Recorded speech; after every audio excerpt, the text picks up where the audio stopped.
Chapter 4505. Who are you? What's your purpose in approaching me? The barbaric Blood King's voice was cold.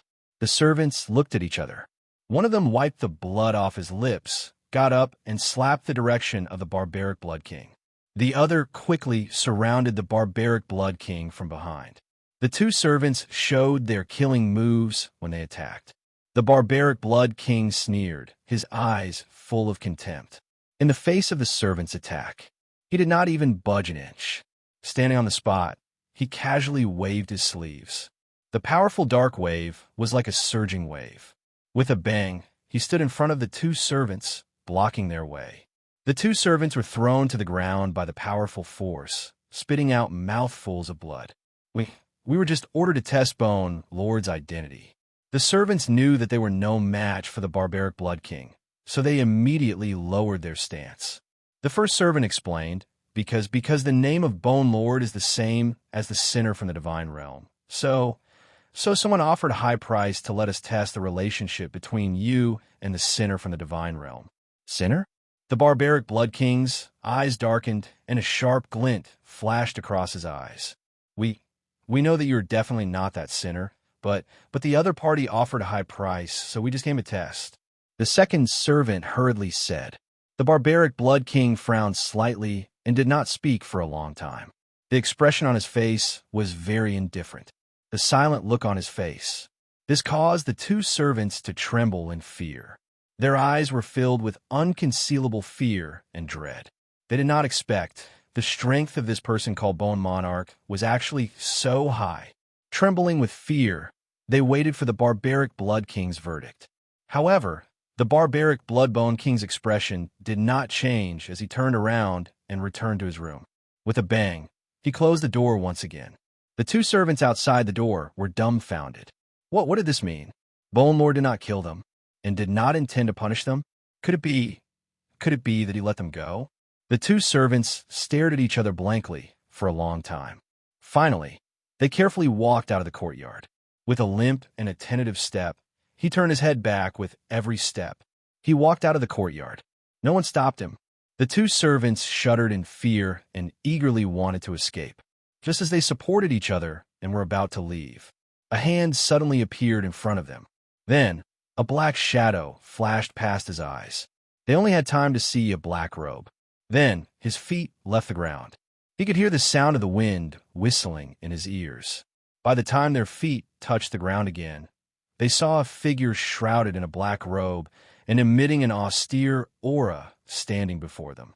The two servants were so scared that their legs went soft. They knelt on the ground and begged for mercy. Bone Lord, spare us. Bone Lord, spare us. We won't dare to do it again. We won't dare to. If you listen obediently, no one will kill you. Suddenly, a clear and melodious voice of a woman entered their ears. The two of them were stunned, and their begging and wailing stopped abruptly. He looked in the direction of the voice. Behind the black-robed man, a fairy-like woman in fiery red clothes walked out and looked at them with a smile. That smile was bright and dazzling, but the two only felt an inexplicable chill on their backs. Who are you? The servant asked in horror. Chapter 4506. Yiqing Luo's lips curled into a smile. You don't need to bother about who we are. As long as you answer my questions obediently, you will be safe and sound. The two attendants exchanged glances, weighing the strength of both sides. Although he really couldn't tell how strong the black-robed man and the young and beautiful woman were, he still couldn't tell. But in terms of their temperament, the two of them decisively chose to be obedient. Ask away, from the mouths of the two servants. Yiqing Luo roughly understood the current situation. It was probably, from the memories before that, Feng Gu heavily injured the Bloodbone Barbarian King and announced to the public the Divine Emperor had personally suppressed the Bloodbone Barbarian King and annihilated it. From now on, there will no longer be a barbaric Bloodbone King. As for the matter of Feng Gu saving the Bloodbone Barbarian King, no one mentioned it at all. Other than Feng Gu himself, no one knew that the barbaric Bloodbone King was still alive. This explanation matched up with the version which Yiqing Luo had heard from Dmo Xin previously. However, Yiqing Luo expressed that there must be something that she didn't know. After all, it was the barbaric Bloodbone King's memory. There were some things that the barbaric Bloodbone King didn't know. She couldn't see it either. He could only imagine and guess. Yiqing Luo looked at the 2 foot boys for some time and asked again, since Bone Lord has already died in God Realm, why do you still want to probe that Bone Lord's identity? The 2 servants hugged each other and explained while trembling. This bone mansion had suddenly appeared in the Heaven Realm.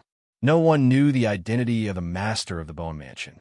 However, looking at the luxurious decorations of the Gu residence, it was clear that he was not an ordinary person. There were also profound practitioners who wanted to occupy the Gu residence's territory. They were heading to the Gu residence to stir up trouble. There was only entry and no exit. At first, there were people who didn't believe it. However, as more and more profound practitioners disappeared from the world after entering the Bone Mansion, as time passed, no one dared to take half a step into the Gu residence. As a result, the Bone Mansion became a strange and mysterious existence.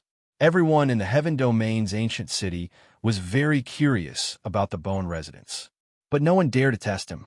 There was once when someone outside the Bone residence shouted the words Bone Lord. Everyone knew. The master of this Bone Mansion was called Bone Monarch. However, no one had ever seen this person called Bone Lord. Bone Lord.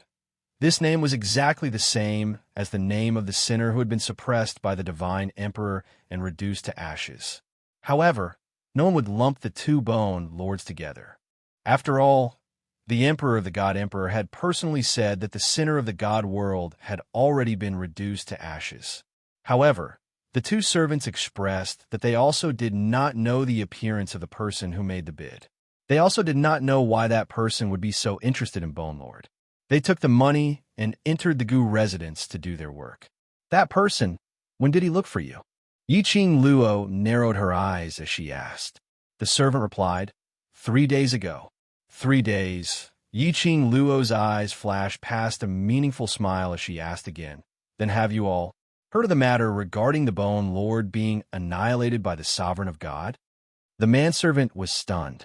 He shook his head and said, that's a matter of the immortal realm. How can we, the people of the Heaven Realm, get any information?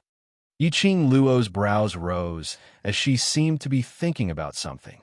Manservant B suddenly thought of something as he patted his head. Speaking of this, I did hear a few seniors mentioning about the gossip in the immortal realm. But whether it's true or false, I dare not guarantee. Please remember this book's domain name. Com. Wonderful Bookhouse mobile version website. Com. Chapter 4507. Tell me about it.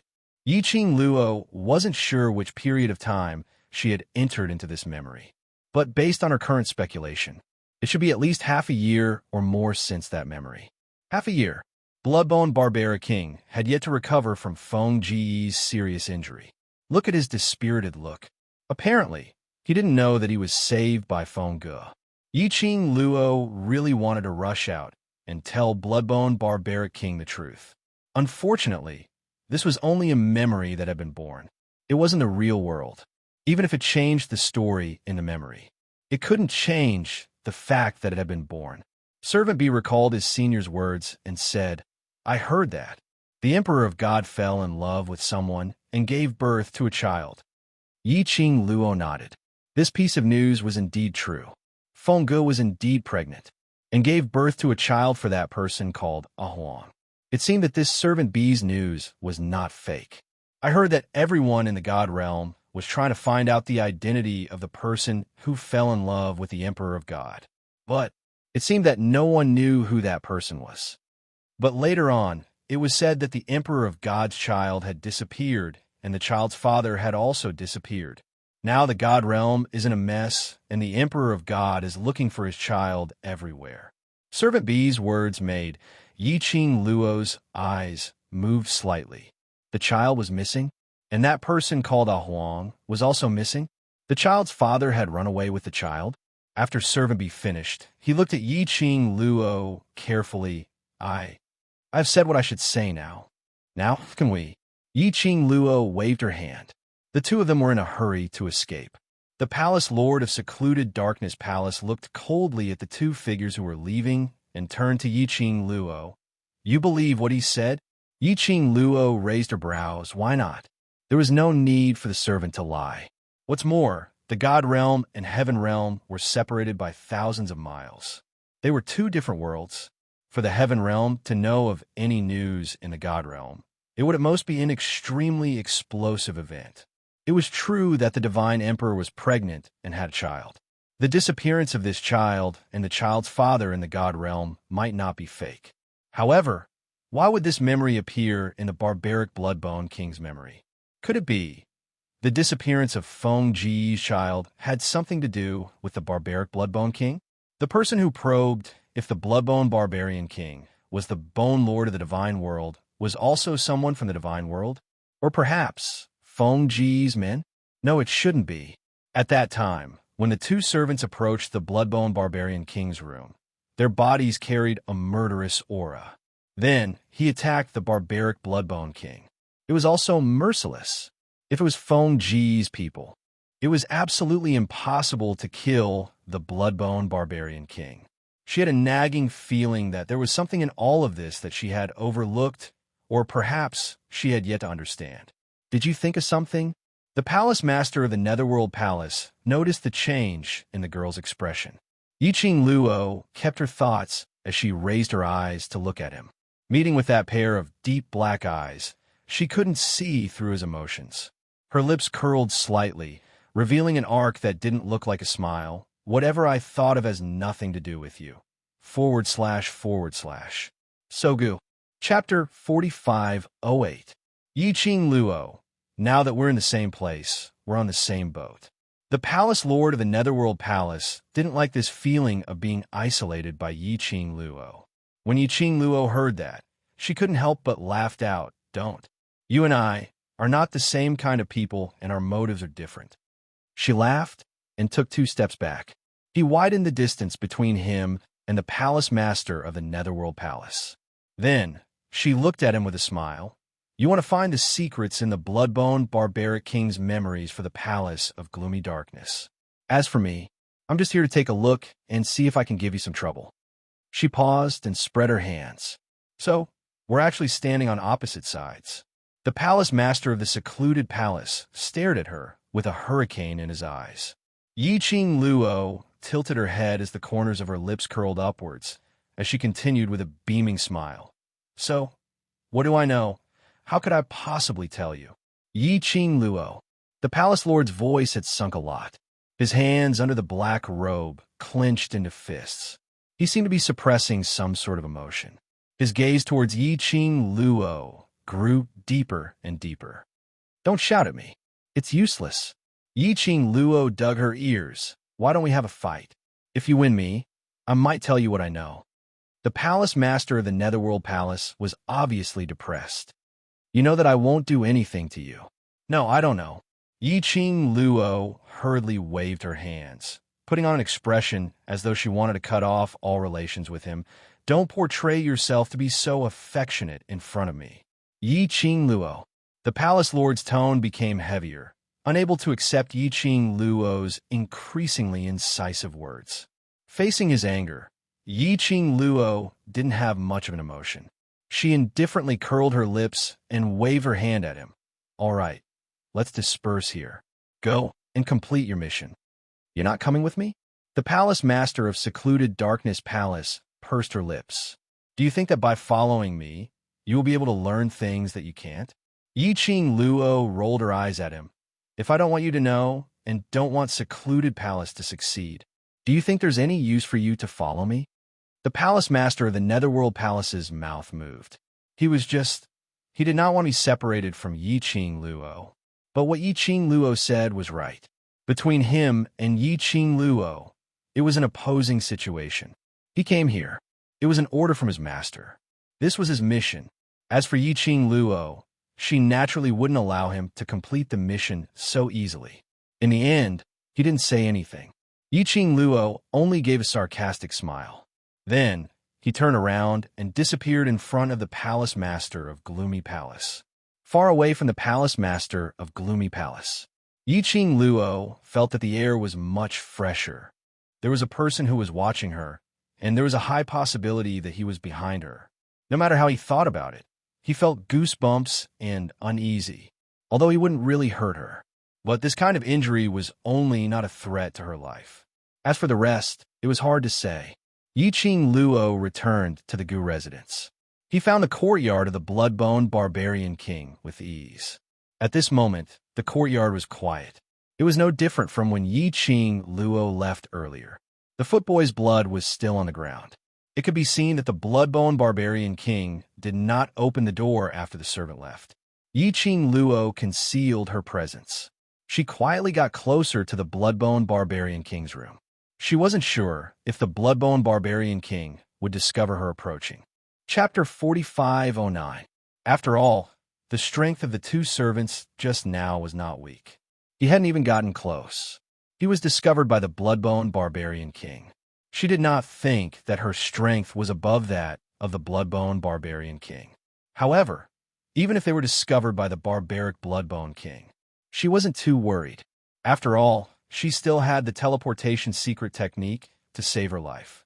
But when Yiqing Luo tried to get closer, there was no movement in the room. Yiqing Luo walked as she tried to go around to the back of the room. Then, he tried to open the window at the back. As soon as he opened the window, the smell of alcohol assailed his nostrils. The interior of the house was dark, and it was impossible to see the surroundings clearly. There was a moment of silence. The people in the room didn't seem to notice the commotion outside. Yiqing Luo lifted up her skirt and squeezed into the window. The stench of blood and alcohol in the room was unbearable. Yiqing Luo covered her mouth and nose as she frowned as she walked in. She had entered the blood-bone barbarian king's room no less than 100 times in the Gu residence.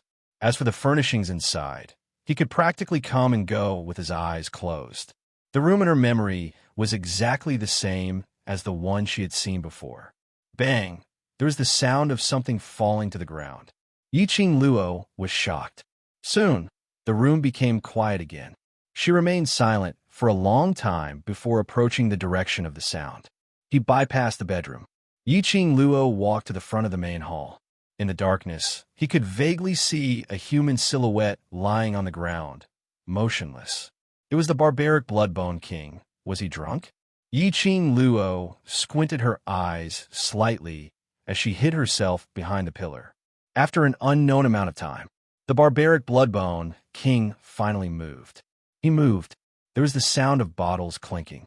It could be seen that there were a lot of wine bottles and wine glasses beside him. He struggled to get up from the ground. The sound of bottles crashing into each other could be heard as they fell to the ground. In the quiet and dark room, it was extremely ear-piercing. He staggered to his feet and groped for a moment on the table.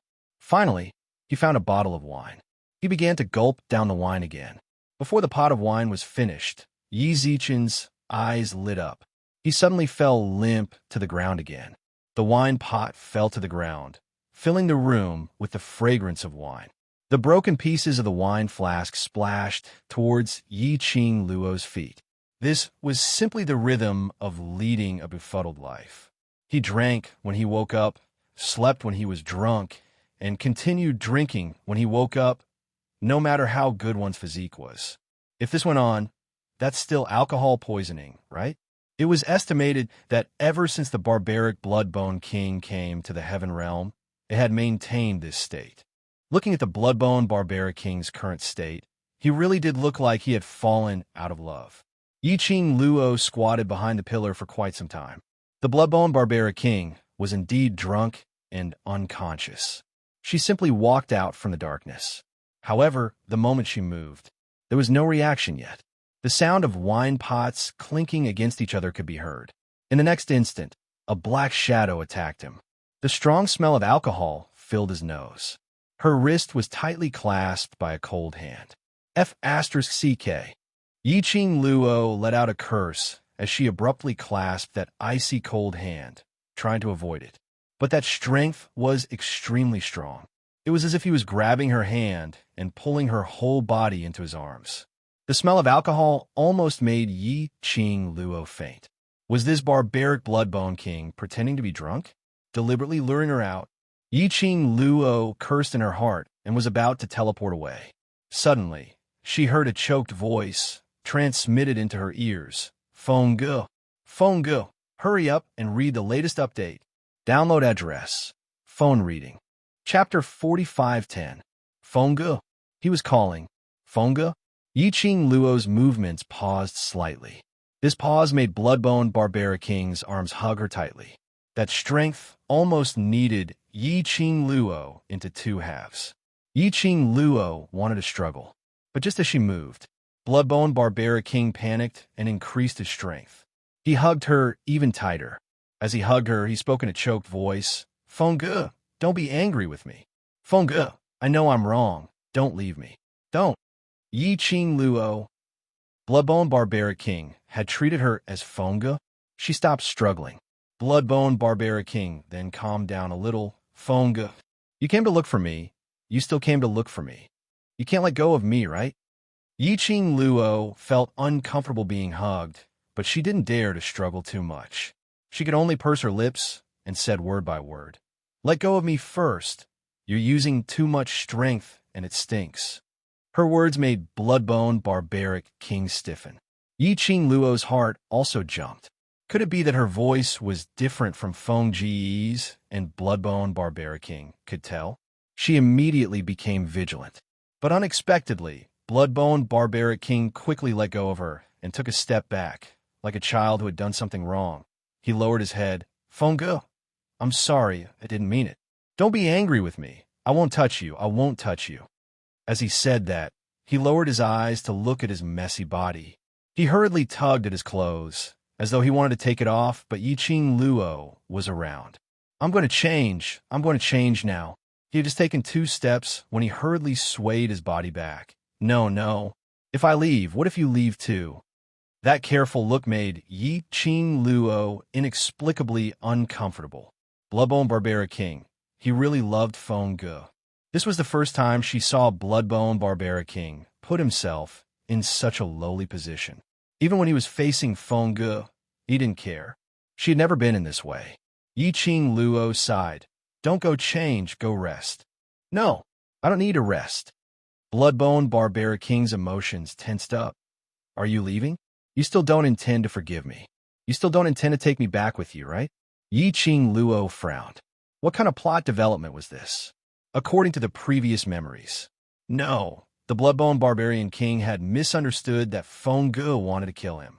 After that, he should be filled with resentment. Why was he the one apologizing now? Yiqing Luo really couldn't understand it. She looked at the clearly unconscious barbaric Bloodbone King. It just so happened that he could take this opportunity to sound him out. Yiqing Luo coughed lightly as she recalled Feng Ji's tone and asked, Don't tell me. You don't hate me? The barbaric Bloodbone King was silent. His head was lowered, and it was hard to see his expression in the darkness. After a long while, he slowly said, I don't hate you. I know that you blame me for doing such a heaven-defying thing. The words you said to me that day were all fake. It was all because you were angry at me. Yiqing Luo, this was just an excuse he came up with to make himself feel better, wasn't it?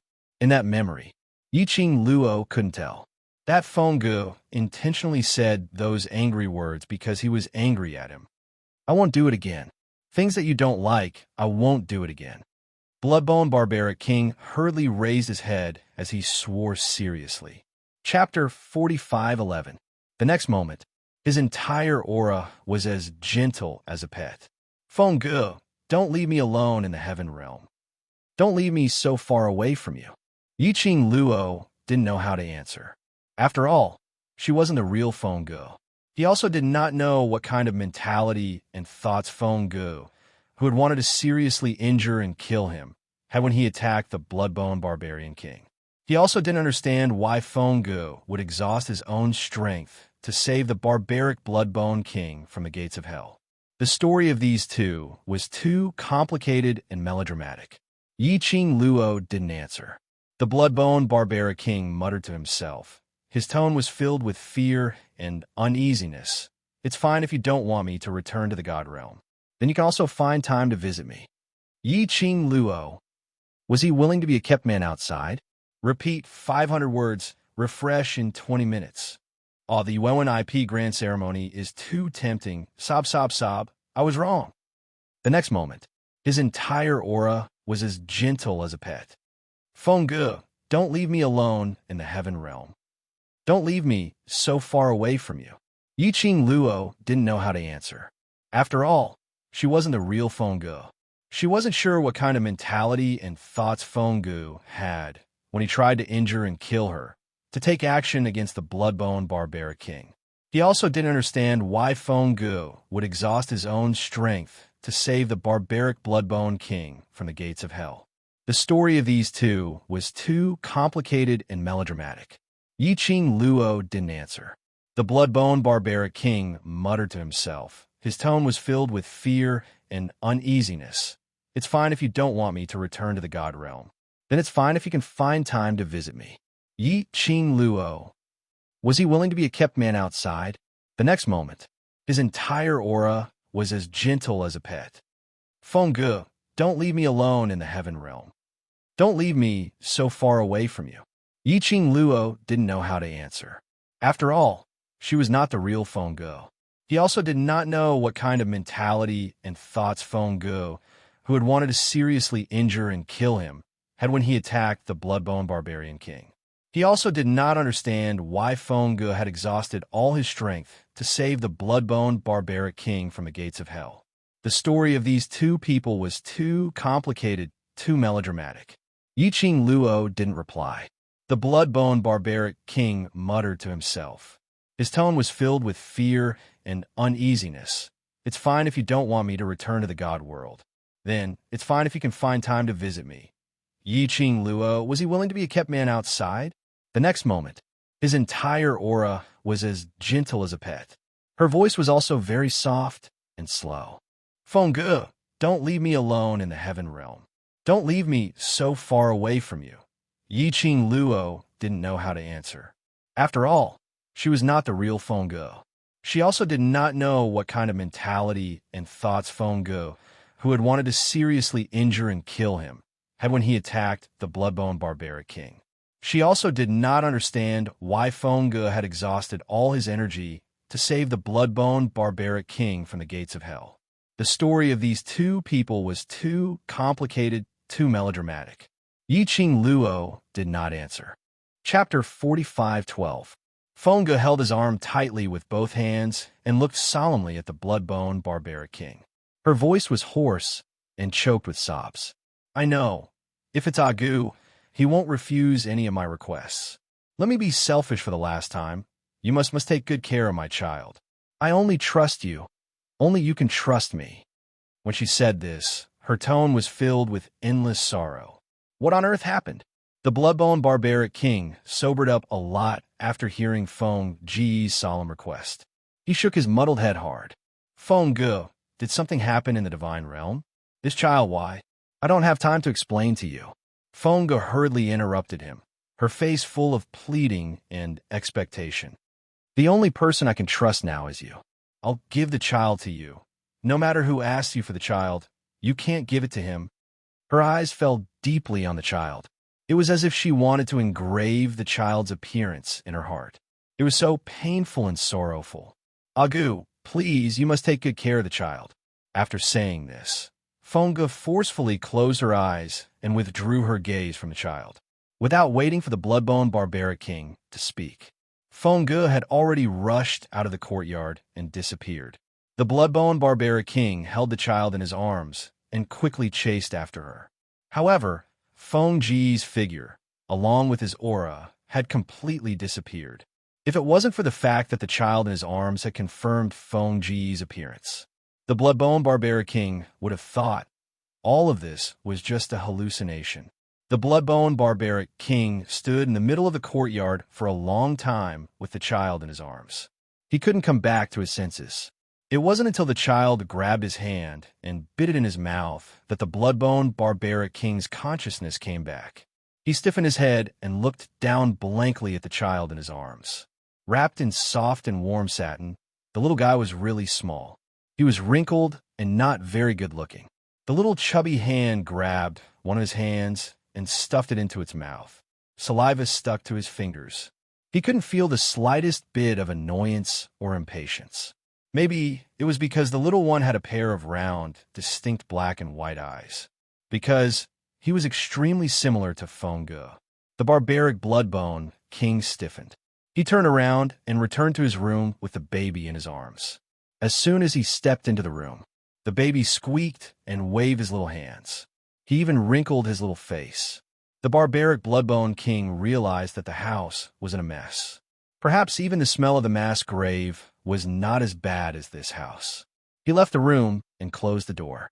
Very quickly, the middle-aged man who Yi Qing Luo saw earlier, who brought along a manservant to the courtyard, who was also the butler of the Gu residence, brought along the cleaning staff. Then he asked the barbaric bloodbone king to bring the child to another clean house.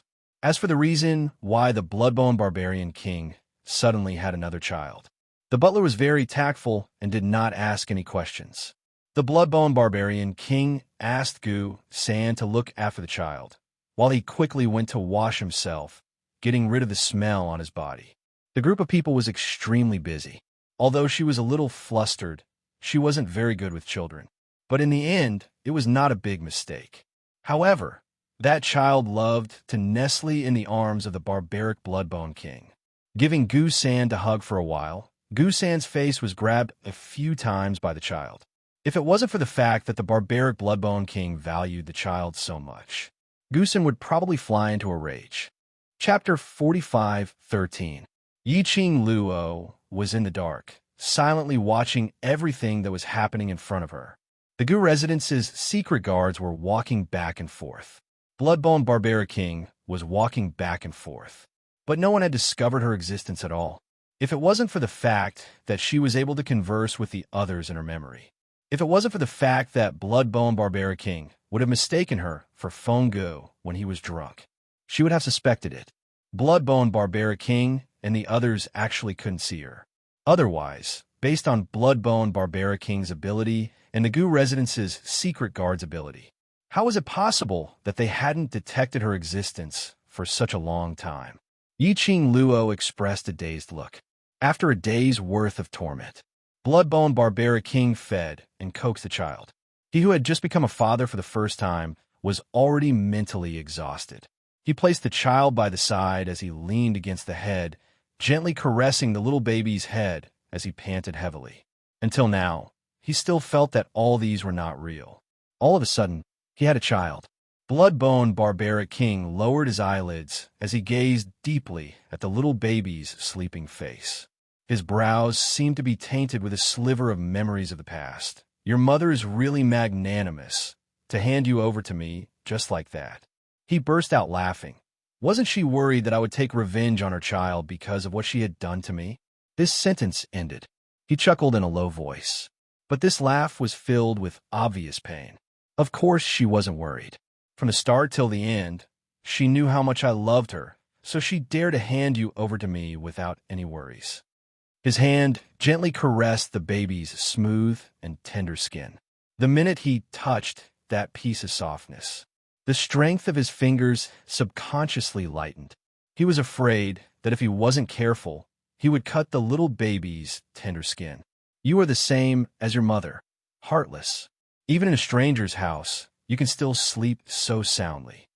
Bloodbone Barbaric King's tone had an obvious change. She knew that I had no way to force myself and hurt her heart, right? His gaze towards the little baby became gentler and gentler. Her low murmur was also very soft. He slowly closed his eyes.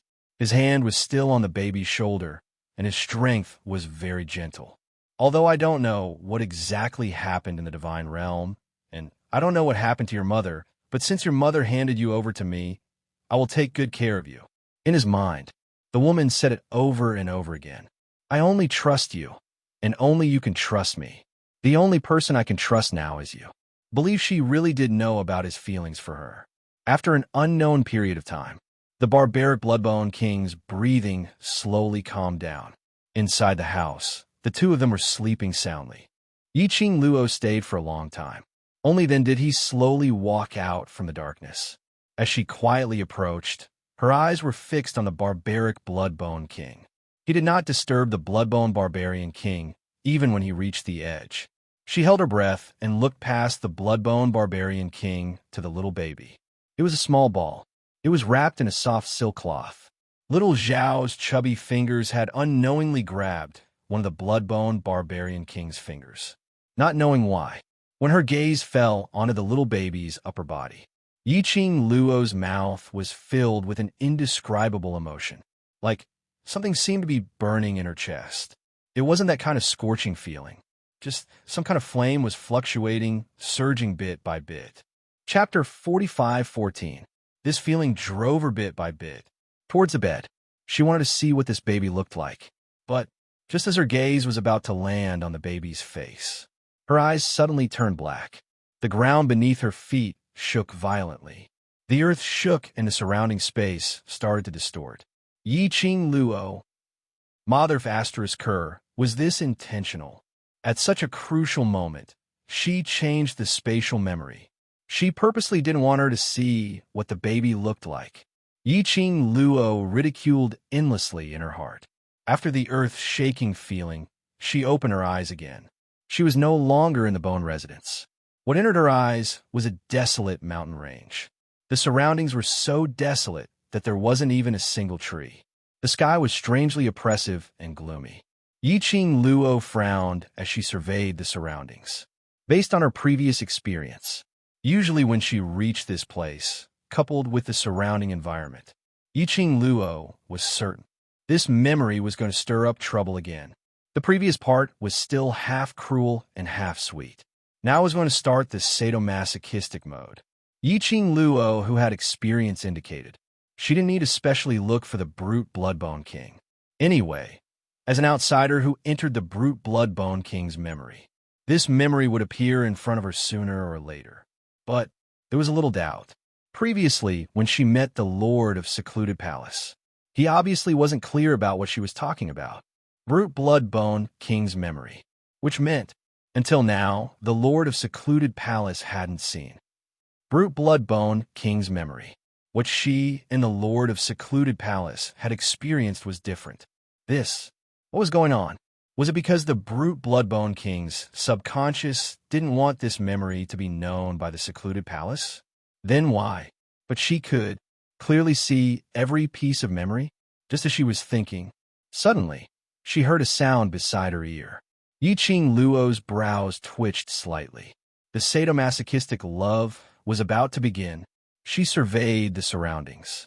In such a desolate place, she really couldn't find any place to hide. In the end, she could only climb to a higher mountain. From this angle, she could only lie on the ground to carefully look at what was happening below. The dense black aura gave off a cold, suffocating feeling. Below, a figure ran up first. That person was dressed in a black robe, and he was holding a baby in his arms. The strong winds blew against his sleeves. Profound waves rippled in the air. Monstrous waves surged. This terrifying, imposing manner made Yiqing Luo couldn't help but hold her breath as she retracted her own presence even more. He lay on a huge rock, not daring to move. This scene was inexplicably familiar. Not waiting for Yiqing Luo's mind to recall this familiar scene, a woman in a fiery red dress came quickly.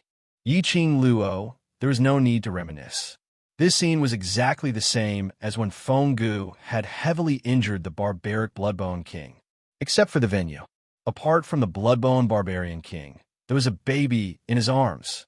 Fenggu held his long sword, his eyes cold as he stared at the barbaric Bloodbone King.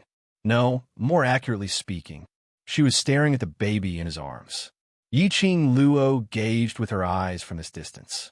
The baby was much bigger than when Fenggu had carried him in her previous memory. Based on the time, it should have been more than 3 months. Give me the baby. Chapter 45:15. Bloodbone Barbaric King hugged the child in his arms tightly as a chilly intent flashed past his eyes.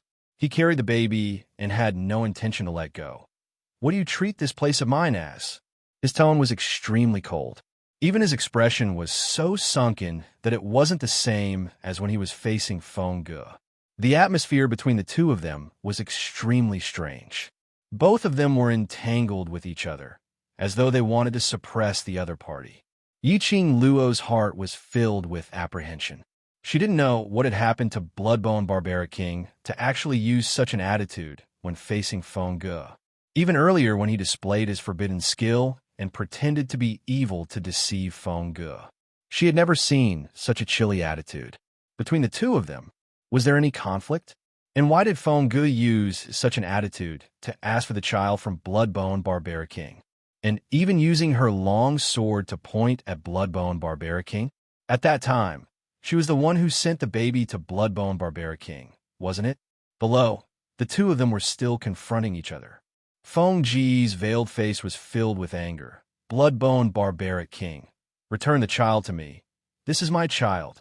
Don't force me to make a move on you. Bloodbone Barbaric King's pupils contracted slightly. His ears were filled with Feng Ji's voice. Bloodbone Barbaric King. She called him Bloodbone Barbaric King. She didn't call him Agu. It was an exclusive title that belonged to her alone. Was she trying to break off relations with him? Bloodbone Barbaric King's heart was in turmoil. He clenched his fists tightly as his eyes were burning with anger. He lowered his head and looked at the baby who was giggling at him and waving his hands at him. The surging emotions in his eyes were even more intense, as though he was in an intense struggle. He had entered into a frenzied state. Return the child to me. Feng Ge saw that he didn't respond for a long time. The chilly intent in her eyes was filled with a thick, murderous intent. Her long sword moved and struck towards Bloodbone Barbaric King. Her action was clean and crisp without any hesitation. A dangerous aura shrouded Bloodbone Barbaric King. Bloodbone Barbaric King suddenly regained his senses as he raised his hand and waved out a burst of profound wave, blocking Feng Ji's attack. He held the baby tightly and leaped to the other side. Are you crazy? The child is still in my hands. What if he gets hurt? Feng Ji's attack just now. If he had been just a little slower. He wasn't the only one who was severely injured. Even this child would suffer a calamity. Did she hate and loathe him that much? You don't even care about your own child. That's my child. What I do has nothing to do with you. Feng Ji's words were cold and emotionless. Bloodbone Barbarian King, don't think that I don't know the reason why you won't return my child to me. She gripped her sword tightly, and the edge of the sword shone with a cold light. Isn't it because of that divine phoenix profound heart jade in her body? Feng Ge spat out word by word. His tone was filled with ridicule. Unfortunately, you've miscalculated something. The so-called divine phoenix profound heart jade is something that only the next divine emperor has the qualifications to use. Even if you hold the child in your hands, you still won't be able to display the true use of the divine phoenix profound heart jade. The Bloodbone Barbaric Monarch's face turned darker and darker as the woman continued to speak. His expression also became extremely ugly. The surrounding atmosphere fell into an icy cold state. And, at this moment, Yiqing Luo, who was sprawled on the huge rock. Her entire body was icy cold. Her heart was pounding violently. Divine Phoenix Profound Heart Jade. That baby's body contained the Divine Phoenix Profound Heart Jade. Chapter 45:16.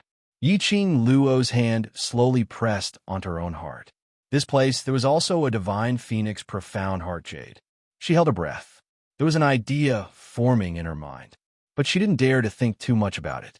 He didn't dare to think about it, but his mind kept repeating the same words over and over again. The baby's body contained the Divine Phoenix Profound Heart Jade. In her body, there was the Divine Phoenix Profound Heart Jade. In this world, would two Divine Phoenix Profound Heart Jades appear? She suppressed the surging emotions in her chest and looked down again. His gaze unconsciously fell on Feng Ge, the Emperor of Divine Emperors. Bloodbone Barbaric King, quickly give me the child. Feng Ji's stern voice interrupted Yiqing Luo's thoughts. At this moment, Feng Ji's eyes were overflowing with hostility. There was no trace of her usual gentleness and elegance. The barbaric Bloodbone King tightened his grip on the baby in his arms. His expression was cold. What did you just say? The Profound Heart Jade in this child's body is the Divine Phoenix Profound Heart Jade. Don't play dumb. If you didn't know the use of this child, why didn't you give him to me? Feng Ge sneered. The barbaric Bloodbone King's face turned ashen. He gnashed his teeth and glared at Chu Yang. You asked me for this child because of this profound heart jade? Feng Ji's eyes were full of disdain. Don't look at me like that. It's like I'm sorry. This is my child. I could do whatever I want. It has nothing to do with you. She waved her sword. The sharp blade shone with dazzling cold light under the reflection of the mystic light. Bloodbone Barbarian King, the current you is no match for me. The barbaric Bloodbone King's pupils suddenly contracted, and he looked down at the child in his arms. You? What do you mean by this? Feng Ge smiled coldly. Don't think that I don't know the consequences of using the forbidden skill. The pupils of the barbaric Bloodbone King contracted even more. Yes, after casting the forbidden technique, he would have to pay an equivalent price. There was no end to using forbidden techniques and cultivating forbidden techniques to make himself stronger. However, ever since he was injured by Feng Ge, after the baby was born, since then, he had never touched the forbidden art again. The reason he cultivated the forbidden technique was to protect Feng Ge. He wanted to dispel the restless factors that had ulterior motives towards the child in Feng Ji's womb. Later on, it was meaningless. Moreover, Feng Ji's child was born. After that, to the outside world, he was a dead man, sealed in the heaven realm, unable to go anywhere.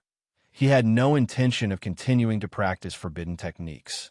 Therefore, correspondingly, he needed to bear the pain of the backlash caused by the forbidden technique. The current him, perhaps in the heaven realm, he could be considered an expert. However, in the god world, it was simply not enough. Not to mention that his opponent was the emperor of the divine emperors. Furthermore, in the end, he could not bear to hurt her. Whether it was in the past or now, he was no match for Feng Ge. Give me the child. Seeing that the Bloodbone Barbarian King did not respond after a long time, Feng Ge had already lost his patience. He raised his long sword and thrust it towards the Bloodbone Barbarian King. The barbaric Bloodbone King was still immersed in his own thoughts and did not react at all, until the murderous long sword swept past his eyes. Only then did he suddenly react and raise his head. The sharp long sword was coming toward his face. Subconsciously, the barbaric Bloodbone King held the child in his arms tightly and quickly avoided the incoming murderous aura. End of this chapter. Chapter 45:17. Oh, but the long sword still brushed past his arm, causing a huge wound. Fresh blood splattered all over the ground. Bloodbone Barbaric King quickly took 2 steps back as he stared at Feng Ge with an ugly expression. Give me the child. Feng Ge gritted her teeth. Her eyes were filled with malevolence as she swiftly attacked Bloodbone Barbaric King. That move after move was completely merciless. She really wanted to kill him and snatch the child. Bloodbone Barbaric King's heart was throbbing in pain, as though he had returned to the past. The scene when she injured him, her coldness, her ridicule, all her murderous intent towards him.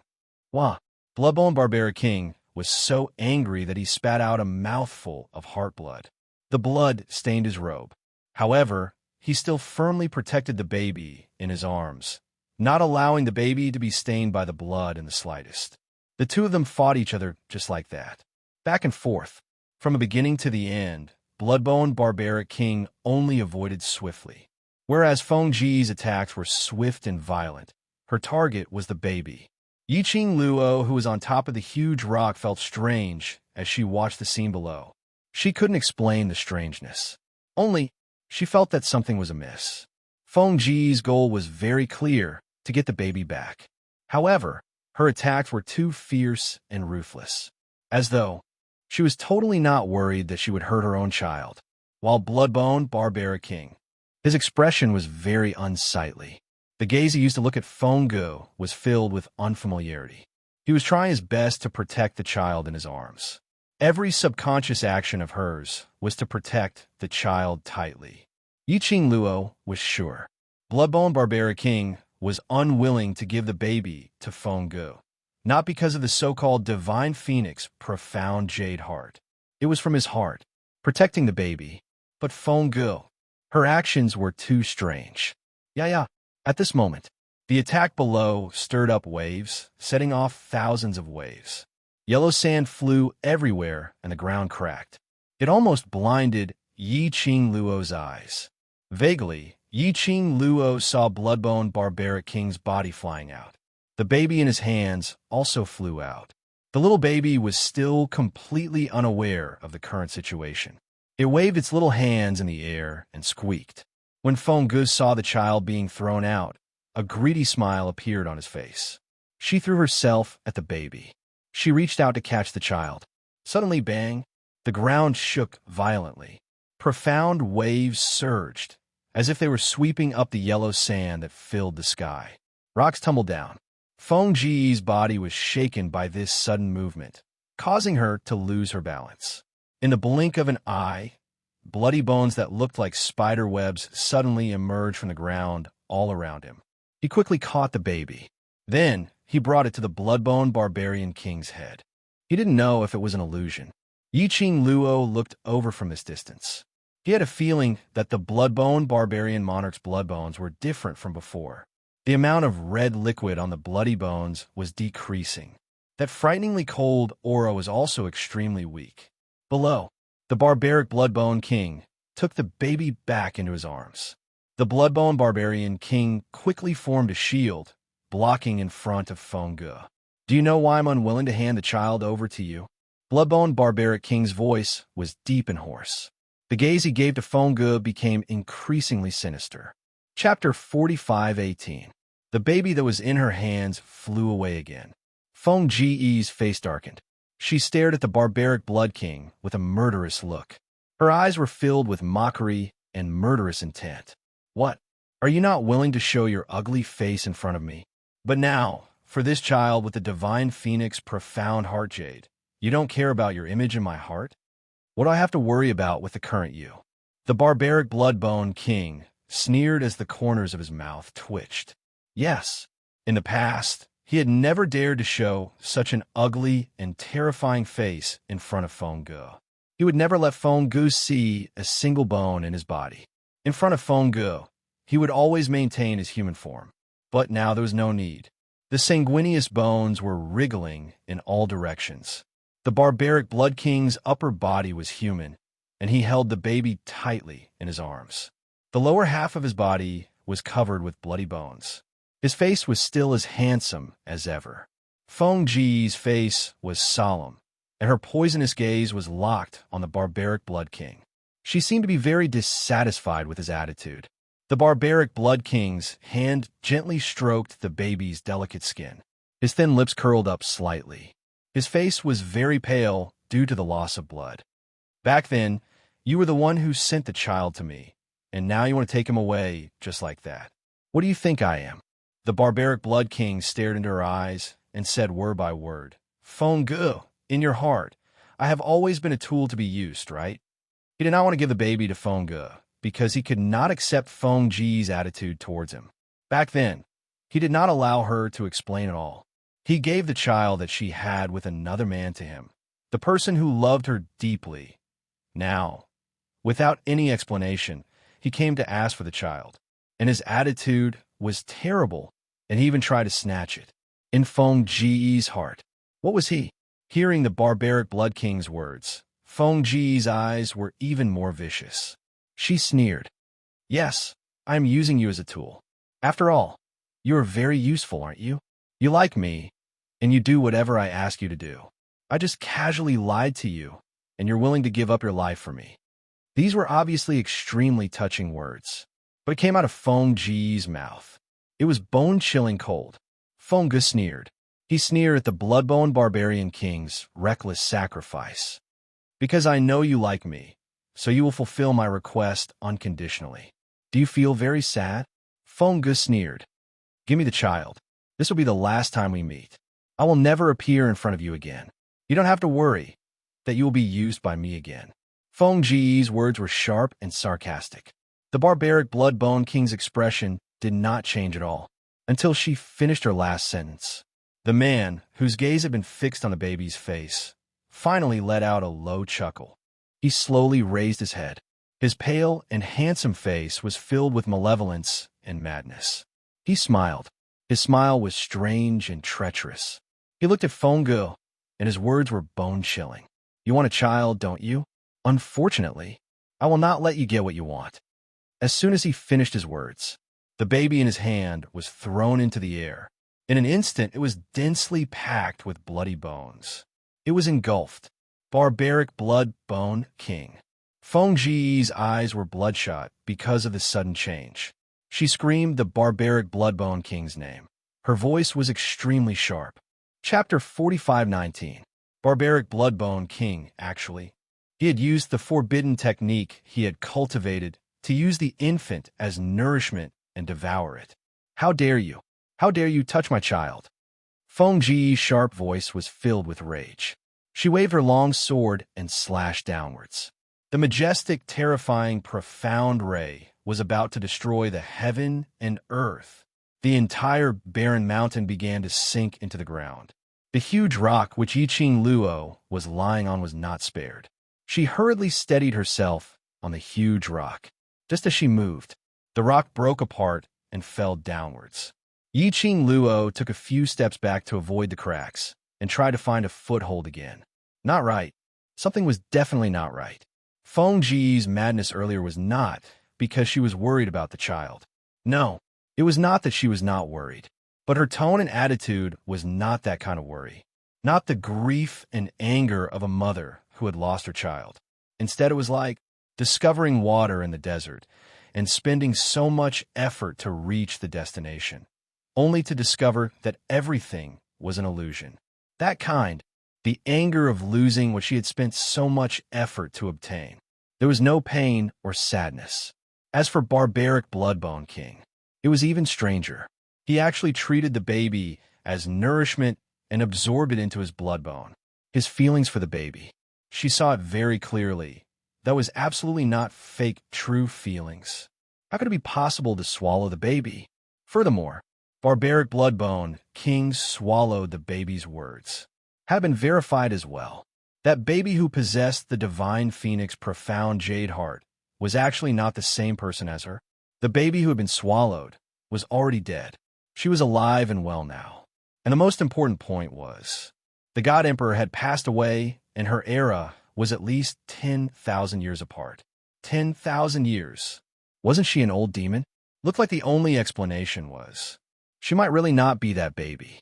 Just as Yiqing Luo was avoiding the huge rock collapse. The two of them below were already locked in a fierce battle.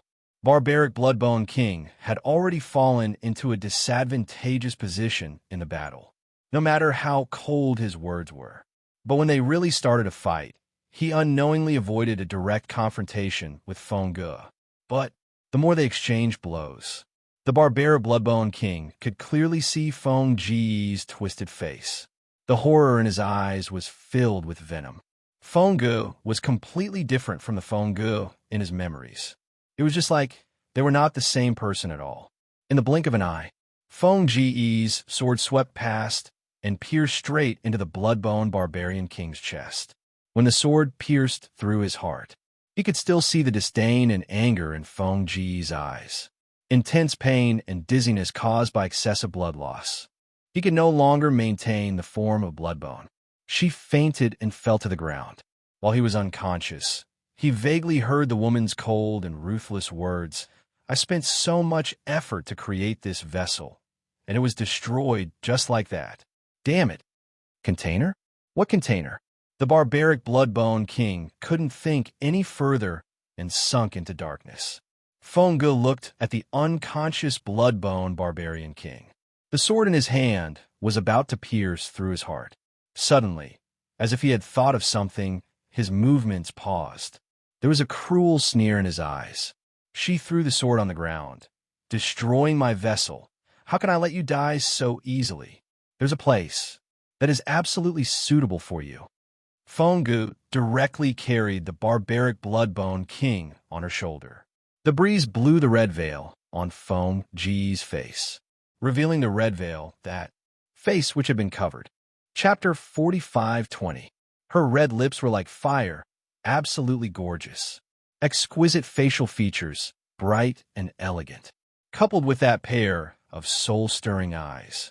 The entire person was breathtakingly beautiful, bright and flamboyant, almost able to overshadow everything in the world. Yiqing Luo's pupils constricted fiercely. Her body stiffened as well, because that face that came into view was almost the same as her.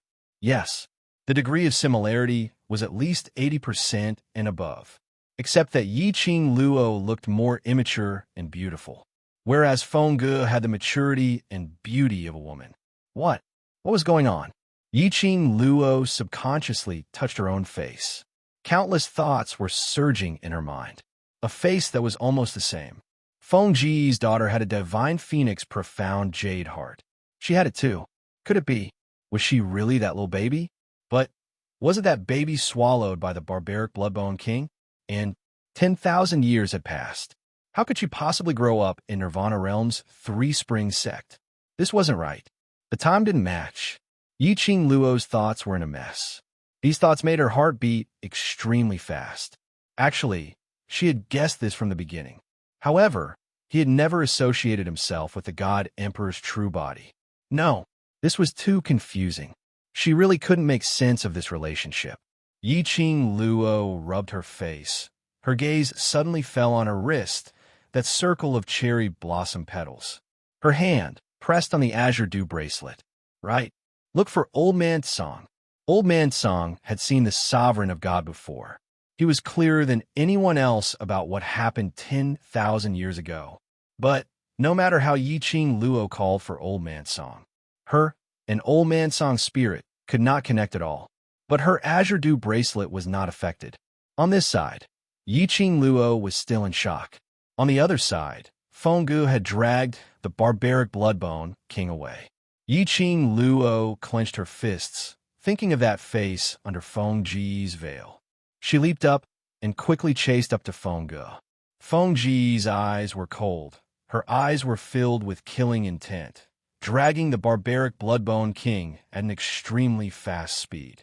Yiqing Luo was worried that she would be discovered by Fengge and wanted to follow behind. For a moment, he could not keep up with the two people in front of him.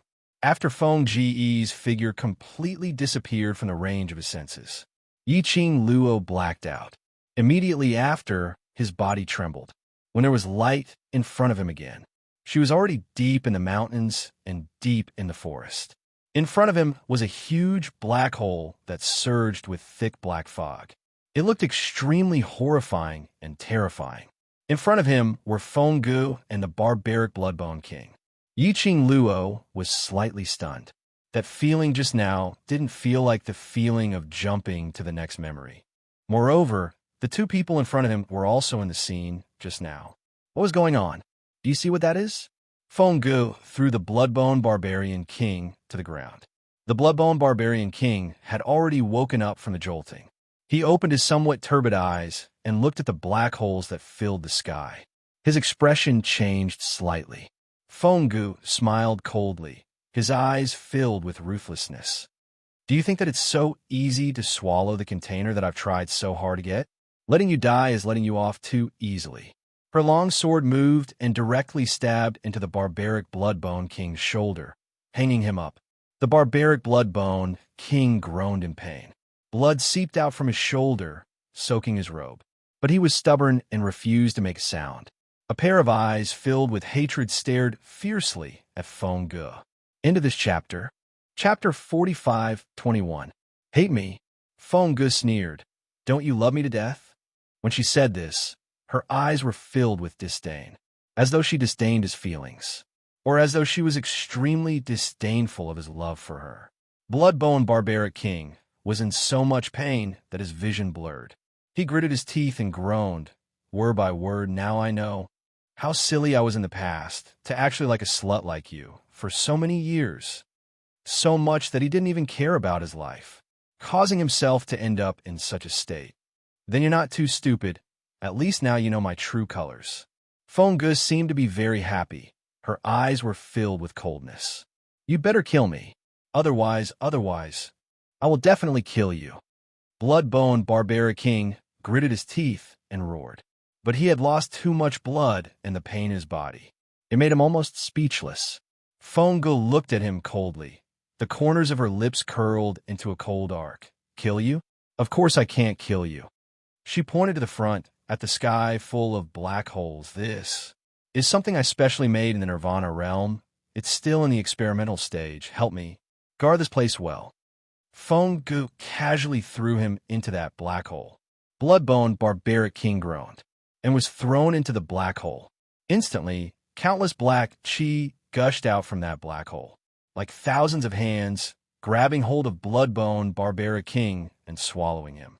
Bloodbone Barbaric King's shrill scream was heard from the black hole. Those blood-curdling screams. It made one's heart tremble. Yiqing Luo's heart also trembled. Bloodbone Barbaric King was an especially tolerant person. Even a long sword pierced through his chest. He didn't even make a sound when a long sword pierced into his shoulder and lifted him up. But when he was thrown into the black hole, he let out a blood-curdling scream that showed the pain in the black hole. It was an unbearable pain for him. Yiqing Luo stared at Feng Gu without blinking. Her heart was still trembling. Feng Ji's eyes had no trace of emotion. It was as though she didn't care about anything about Bloodbone Barbaric King. What was she trying to do? Who's that? Suddenly, Feng Ji's eyes turned cold as she reprimanded. He raised his sword and flipped it in his palm. Yiqing Luo instantly felt a chill down her spine. It was like being stared at by a venomous snake. It was bone-chilling. Her heart skipped a beat as she met Feng Ji's murderous gaze. She quickly backed away. However, how could her speed compare to the Divine Emperor's? In the blink of an eye, Feng Ji's long sword had already pierced her eyeball. Just then, when it was still a little distance away from the eyeball, Yiqing Luo only felt her vision turning black. The surrounding space began to distort rapidly. As the ground shook, she felt as if she had fallen into an abyss. His whole body kept falling down. What was going on? Just now, it felt like he was jumping to the next part of his memory. Why was she falling from the sky in the next memory? Yiqing Luo wanted to flop around. However, he could not move his limbs at all, until the restraints on his body were broken. Only then did her vision regain its brightness. However, right now, she was floating in midair. Their surroundings were pitch black, and they couldn't see their surroundings clearly. She tried to move. She discovered that she could actually walk in midair. It was like her soul was the same. What kind of situation was this? Bone Lord? Suddenly, a soft voice was heard from below. Yiqing Luo was stunned as she swiftly floated towards the voice. Chapter 45:22. In front of her, it was a piece of black sea. Two figures were moving bit by bit as they walked in the black sea. Walking? Sea? No, not right. This was not the sea. Yiqing Luo's figure slowly leaned downwards. He could clearly see the figures of those people. They were that lady called Gu San and Gui, Bloodbone Barbaric King's secret guards. These two of them were, of course, not those few secret guards that Yiqing Luo had interacted with in the outside world. The Gu residence's secret guards were ranked according to their numbers. This batch of secret guards should be the earliest batch of secret guards that followed the Bloodbone Barbaric King. Bone Lord, where are you? Goosen called out softly, looking at his expression. He seemed to be struggling. Yiqing Luo carefully avoided the two of them and landed at a position slightly behind the both of them. She could see clearly. The surroundings were not a piece of black sea. It was obviously a ball of thick black fog, a piece of pitch black darkness. There was no place to hide. She could only maintain a distance as she followed behind those two secret guards. The two secret guards' attention had been focused on searching for the Bloodbone Barbaric King and did not notice anything strange. Just at this moment, suddenly, there were a few cracking sounds in front of him. She saw the entire sky filled with thick black fog. One by one, the blood-colored bones stepped out. Kacha-kacha. Even her ears were filled with the sound of the bones colliding. Yiqing Luo then saw it clearly. Under the thick black, there was a large patch of densely packed blood bones, and her surroundings were also covered with large patches of blood bones. But what shocked her was her body penetrated through every single blood bone. The densely packed, connected blood bones all passed through her body as though they could not sense her existence at all. Yi Ching Luo stretched out her hand to touch the blood bones. Her hand went through the blood bones. Yi Ching Luo's heart thumped. Her gaze swiftly turned towards the Gu residence's secret guards. Was it these blood bones an illusion? Or was it her problem? Following the densely packed blood bones appearing, Gu Yi and Gu San's searching footsteps stopped. Gu San raised his head, looking at the blood bones that were almost as tall as a two-story building. His eyes filled with worry. Bone Lord, why are you looking for us? The two Bone Mansion's secret guards stood away from the bloody bones. They also seemed to be very afraid of touching the blood bones. Kacha! Kacha! Along with the sound of bones cracking, a head slowly slid down the joints and appeared in front of the two of them. It was the head of the barbaric Bloodbone King. His face was pale, and his eyes were filled with malice. He was like a trapped beast, so gloomy that it made people's hearts tremble. Take this out. The Bloodbone Barbarian King's hoarse voice sounded. A small baby wrapped in a soft substance was thrown into the arms of Bone San. Goosen hurriedly received it. Then, she looked at the baby in her arms. His cheeks were pink, and he looked like he was sleeping peacefully. Her eyes reddened. Bone Lord, you spent so much effort to get in touch with us, just to let us bring the child out? Goosan's voice was choked with emotion. Get out! The Barbaric Bloodbone King shouted sternly. Goosan hugged the baby tightly. His eyes were red as he looked at the Barbaric Bloodbone King's current appearance. This child is the child of the Emperor of God. You became like this because of the Emperor of God. Bone Lord, why do you have to hurt yourself like this for a child? You don't want to listen to this God's words? The Barbaric Bloodbone King's voice became hoarser and sharper. After this loud shout, he couldn't stop coughing violently. Chapter 45:23. Bone Monarch. Bone 1 hurriedly said, Bone 3 is just concerned about you. Back then, Bone Lord did not devour this baby. Instead, he hid it in his own blood and bones. Feng Ge was deceived. When he was thrown into the black hole by Feng Ge, not only did Bone Lord have to fight against the evil aura in the black hole, but he also had to fight against it. He also had to protect the baby as much as possible. Until now, only then did Bone Lord have enough power to establish contact with the Dark Guards of the Bone Residence. It was not easy for them to rush to the Nirvana realm and the black hole that was suppressing the Bone Lord. Bone Lord's request was not for them to think of a way to break the seal on the black hole and rescue him. Instead, he asked them to leave with the baby. See the baby. They would think of the culprit who caused their Bone Lord to be reduced to such a state. How could they be willing to take their children out? You have no right to tell me what to do. The barbaric Bloodbone Monarch's voice became sharper. The blood and bones around them tightly wrapped around the two of them. Take the child out and take good care of him. Don't hand it over to anyone. The two realized the Bloodbone Barbarian Monarch's intention and immediately said, Bone Monarch, tell us, is there any way to save you? We can't take care of this child. Bang! Before the two of them could finish their conversation, he was lifted up by the Bloodbone Barbarian King and thrown out of the thick black fog. After a while, silence returned to the surroundings. The barbaric Bloodbone King also did not move for a long time. Yi Ching Luo saw the pain in his eyes. Yi Ching Luo pursed her lips slightly. He slowly walked towards the Bloodbone Barbarian King. He was not worried that the barbaric Bloodbone King would discover him. For this place, she was just a soul. The Bone Mansion's secret guards could touch the Bloodbone Barbarian King's blood bones, and she couldn't.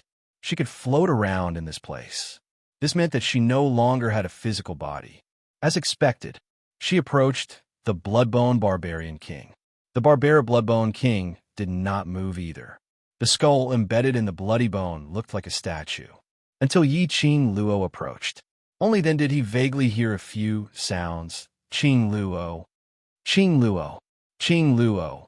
Yi Ching Luo's heart immediately tightened. His eyes widened. What the barbaric Bloodbone King shouted was her name. Just as she was about to lean in closer to hear more clearly, a voice suddenly rang out. Suddenly, her hand felt like it was being sucked by a huge suction force. She didn't have time to react. His body was suddenly sucked up by the suction force. Then his body fell heavily to the ground. Ah! The feeling of weightlessness made Yi-Ching Luo cry out in shock. Suddenly, he opened his eyes. What greeted his eyes was a patch of dazzling sunlight. It stung her eyes and hurt a little. She raised her hand to cover her eyes. A large palm covered her eyes. His slender fingers massaged her eyes with just the right amount of strength. The familiar scent of sandalwood seeped into his nose. Yi-Ching Luo's hands grabbed that huge palm as she turned around abruptly. She saw the face that she longed for even in her dreams. Her face was reflected in his obsidian-like eyes. Yi-Ching Luo's eyes widened. Ah Xian. The person in front of her was Mo Xian. She raised her hand and pinched Mo Xian's cheek, giving him a hard pinch. Are you real? Surely I'm not still in the memory space, right? Chapter 45-24. Mo Xian laughed softly. His long, slender hand held her little hand and clasped it in his palm. You're back. He held on her hand and slowly placed it on his face. Finally back. He murmured softly as he slowly closed his eyes. Feeling her scent, her warmth. Men rarely showed such a harmless expression on her face. Yi-Ching Luo's heart was in a mess. From a man's big palm helping her to rub her eyes. From his aura enveloping her body and mind. She was certain. This Mo Xian. He was her Ah Xian. She had returned to the real world. This was no longer the barbaric blood-bone king's memory. Yi-Ching Luo's eyes gazed deeply at the man's elegant face. His picturesque eyebrows revealed an obvious tired look. His thick eyelashes spread out, casting an arc, but it was unable to hide the purple under his eyes. How long had she stayed in the barbaric blood-bone king's memory? This man, how long had he been looking for her? Yi-Ching Luo's hand slowly covered his eyes. Ah Xian, I'm sorry, I made you worried. I know nothing will happen. Mo Xian closed her hand and placed it by his lips as he gently kissed it. I just miss. Knowing that nothing would happen to her was one thing. Worrying was another. I miss too. Yi-Ching Luo's lips curled into a sweet smile as she generously sent her lips over and kissed him. Mo Xian's arms wrapped around her petite body, until the young lady gave a low laugh and that soft little tongue drilled into his mouth. His body shook. He suddenly pressed the back of the young lady's head and deepened the kiss. Their breaths intertwined, like a life and death entanglement. They used their own way to declare their longing for each other. After some time, Mo Xian then released the young lady and hugged her tightly in his arms. Yi-Ching Luo could clearly hear the man's strong and powerful heartbeat. Once, from her eardrums, it penetrated her heart. Yi-Ching Luo's brows curved as her little hand followed his waist and slowly slid down. I thought that you wouldn't be able to restrain yourself and continue to do some overboard things. Mo Xian clasped her hand, his eyes filled with warning. Don't stir up the fire if you continue. I don't care if I'm tired or not. Yi-Ching Luo hurriedly retracted her hand and pushed her little head against his chest. I'm tired. I'm tired. I'm so tired that I can't move. I can't take advantage of others' difficulties. Her hands were no longer messy. His little head began to rub against the fire. Mo Xian looked at the furry little head in his arms as a helpless yet pampering smile flashed past his eyes. He held the girl's delicate body tightly and stopped her from teasing him any further. If you tease me again, I'll take it that you want it. Yi-Ching Luo giggled as she stuck her head out from his arms and circled her arms around his neck. All right, I won't tease you anymore. Isn't it so hard to see you? I'm happy. Mo Xian bit her nose, and his low and hoarse voice revealed a bewitching magnetism. Now let's play tonight. Let's try. Yi-Ching Luo's cheeks blushed slightly. The two of them joked around for a while. The warm and sweet atmosphere made Yi-Ching Luo's exhausted heart finally find peace. She leaned into Mo Xian's arms as she played with his slender fingers and asked casually, That's right, the one who entered the ancestral hall with me was that Palace Lord Ming from Secluded Palace. Have you seen him? Download address. Phone reading. Chapter 45-25. Mo Xian lowered his head and bit her earlobe. The strength between his lips and teeth was a little strong. Yi-Ching Luo felt itchy and painful. Her body was still trembling slightly. Just asking a question, and you need to be jealous. Please let me go. Please let me go. Listening to the young girl's soft pleading. The man then let go of her earlobe. But his thin lips were still attached to her ear. Between the rubbing of the lips, there was a scorching heat. He came out from the ancestral hall 2 days ago. Mo Xian's voice sounded a little low, as if he was in a bad mood. He was also the one who told me that he had entered the blood-bone barbaric king's memory. Yi-Ching Luo blinked her eyes and clicked her tongue. Looks like Bai Su really hates me. Bai Su? Mo Xian frowned slightly. What has it got to do with Bai Su? Yi-Ching Luo pounced on him and pressed him under her body. What exactly is the relationship between you and Bai Su? Mo Xian supported her and let her lie firmly in his arms. He looked down at her and asked, "What did Bai Su do? Answer my question first."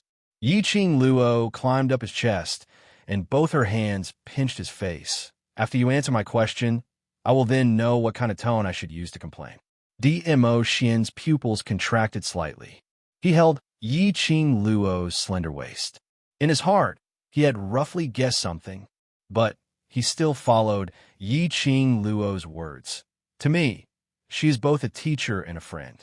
Since I have memories, she has been by my side, like an elder sister, teaching me a lot how to survive in this world." "Since you have memories?" Yi-Ching Luo caught the main point. "Amnesia?" "Not considered as amnesia." Mo Xian shook his head. "Just can't remember the things in the past. But those to me are not important." "How can it not be important?" Yi-Ching Luo sat up straight. Her little but sat on his stomach, both hands clutching his lapel. "I said, I don't seem to have heard anything about family. You've actually forgotten about it. Don't you want to know who is your father? Don't want to find them and ask why they separated?" The girl lowered her head and met his eyes. Her soft, silky black hair cascaded down and landed on Mo Xian's body and face. His hand gently rested on the young girl's slender waist as he gently curled his lips into a smile. "With Lil Luo Air by my side, it is enough." He did not have much need for his past memories. He thought about what had happened in the past. To him, it was not difficult at all. It was just that he didn't want to and couldn't be bothered to think about it. In his memory, having Lil Luo Air was his greatest happiness. The man's words instantly softened Yi-Ching Luo's heart. She pursed her lips and patted his chest weakly. "You only know how to seduce me with words of love and move me. I can't beat you." Mo Xian pinched her waist. "Now can you tell me what happened between you and Bai Su?" Yi-Ching Luo pouted her lips and snorted. "Even if Bai Su is a teacher and a friend, I still want to complain." She rambled on and on about how Bai Mei had been deceived by the Palace of Gloomy Shadows and used as a sacrifice to unlock the barbaric Bloodbone King's memories. She also complained about Bai Su's attitude towards her in an aggrieved manner. After that, she hammered his chest. "You had to wait for the Palace Lord of Gloomy Shadows to tell you. Only then did you know that I was in the ancestral hall. Bai Su saw me entering the barbaric Bloodbone King's memories with her own eyes, so she obviously did not tell you on purpose." Download address. Phone reading. Chapter 45-26. Mo Xian held her hand as his eyes turned extremely gloomy. "I met her at the ancestral hall." Yi-Ching Luo pretended to put on a fierce expression as she snorted lightly. "See. She did it on purpose. Yes, she told me that she only saw that person from secluded palace in the ancestral hall and had never seen you." Mo Xian's expression turned darker and darker. He put his arm around the girl's waist. He slowly sat up straight. Yi-Ching Luo wrapped her arms around his neck. "Do you believe me or her?" "I believe you." Mo Xian replied without any hesitation as he placed a hand on her waist and said word by word, "Lil Luo, to me, you are more important than anything else." He slightly lowered his eyes, and a trace of coldness flashed across his eyes. Bai Su, he hadn't thought about it. One day, he and Bai Su would end up like this. Bai Su was doing this for Bai Mei. He hated his little Luo, even when he knew that Lil Luo was in danger. She even hid everything from him. Yes, Baisu is too much. Yiqing Luo pinched his face, putting on a fiendish look. So, this can totally offset the fact that she thinks that I hate Bai Mei for not saving her. DMO Xian was slightly stunned. Lil Luo, his hand from her waist, held both of her hands. Yiqing Luo gave a snort as she maintained her fierce look. This time it has already been cancelled out. If there's a next time and she still wants to use Bai Mei's death to bicker in front of me, I want you to make a choice out of two. Do you hear me? DMO Xian's eyes turned cold when he mentioned Baisu. At this moment, it had transformed into a layer of warmth. His obsidian-like, peach blossom eyes were exceptionally gentle. He raised his hand and stroked the young girl's hair, gently tucking it to her ear. Lil Luo ear. His Lil Luo really made him unable to extricate himself from loving her. The so-called complaint, the so-called fierceness. They were just doing it on purpose to give Baisu a way out. Yiqing Luo had never really wanted DMO Xian to stand up for her and do something to Baisu. She just used this way. She wanted to resolve the grudge between her and Baisu. If Baisu was still clear-headed, she would know what to choose. Yiqing Luo threw herself into his arms. All right, this matter. Let's end it like this, but I made it clear there's no next time. DMO Xian held her waist tightly.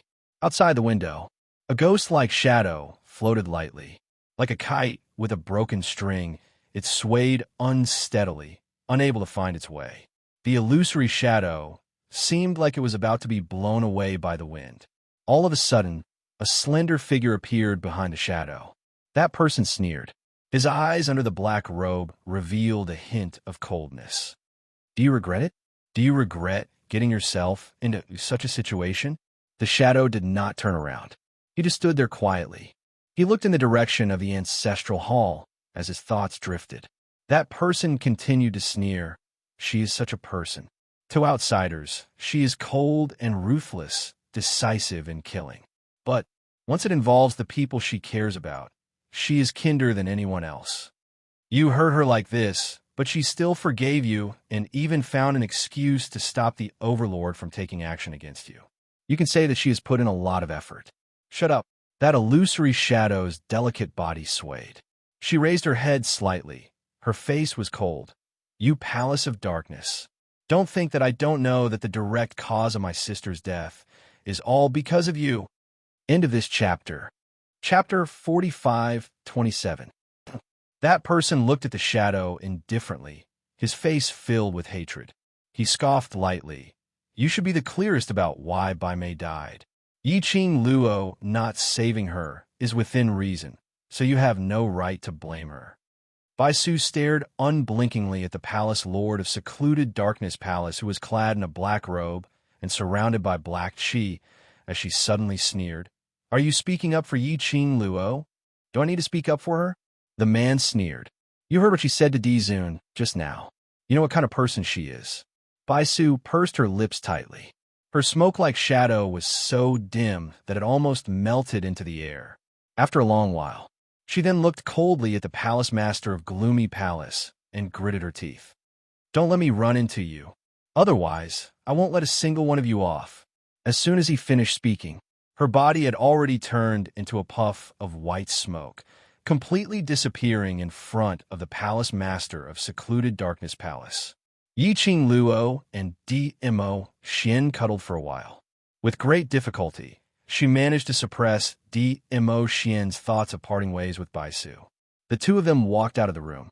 Xiaochen looked at the familiar scene in the Bone residence. It was somewhat similar to the scene in the savage Bloodbone monarch's memory, yet it was also different. She was still in a daze, until DMO Xian wrapped his arms around her waist and asked her gently. Only then did she regain her senses. What are you thinking about?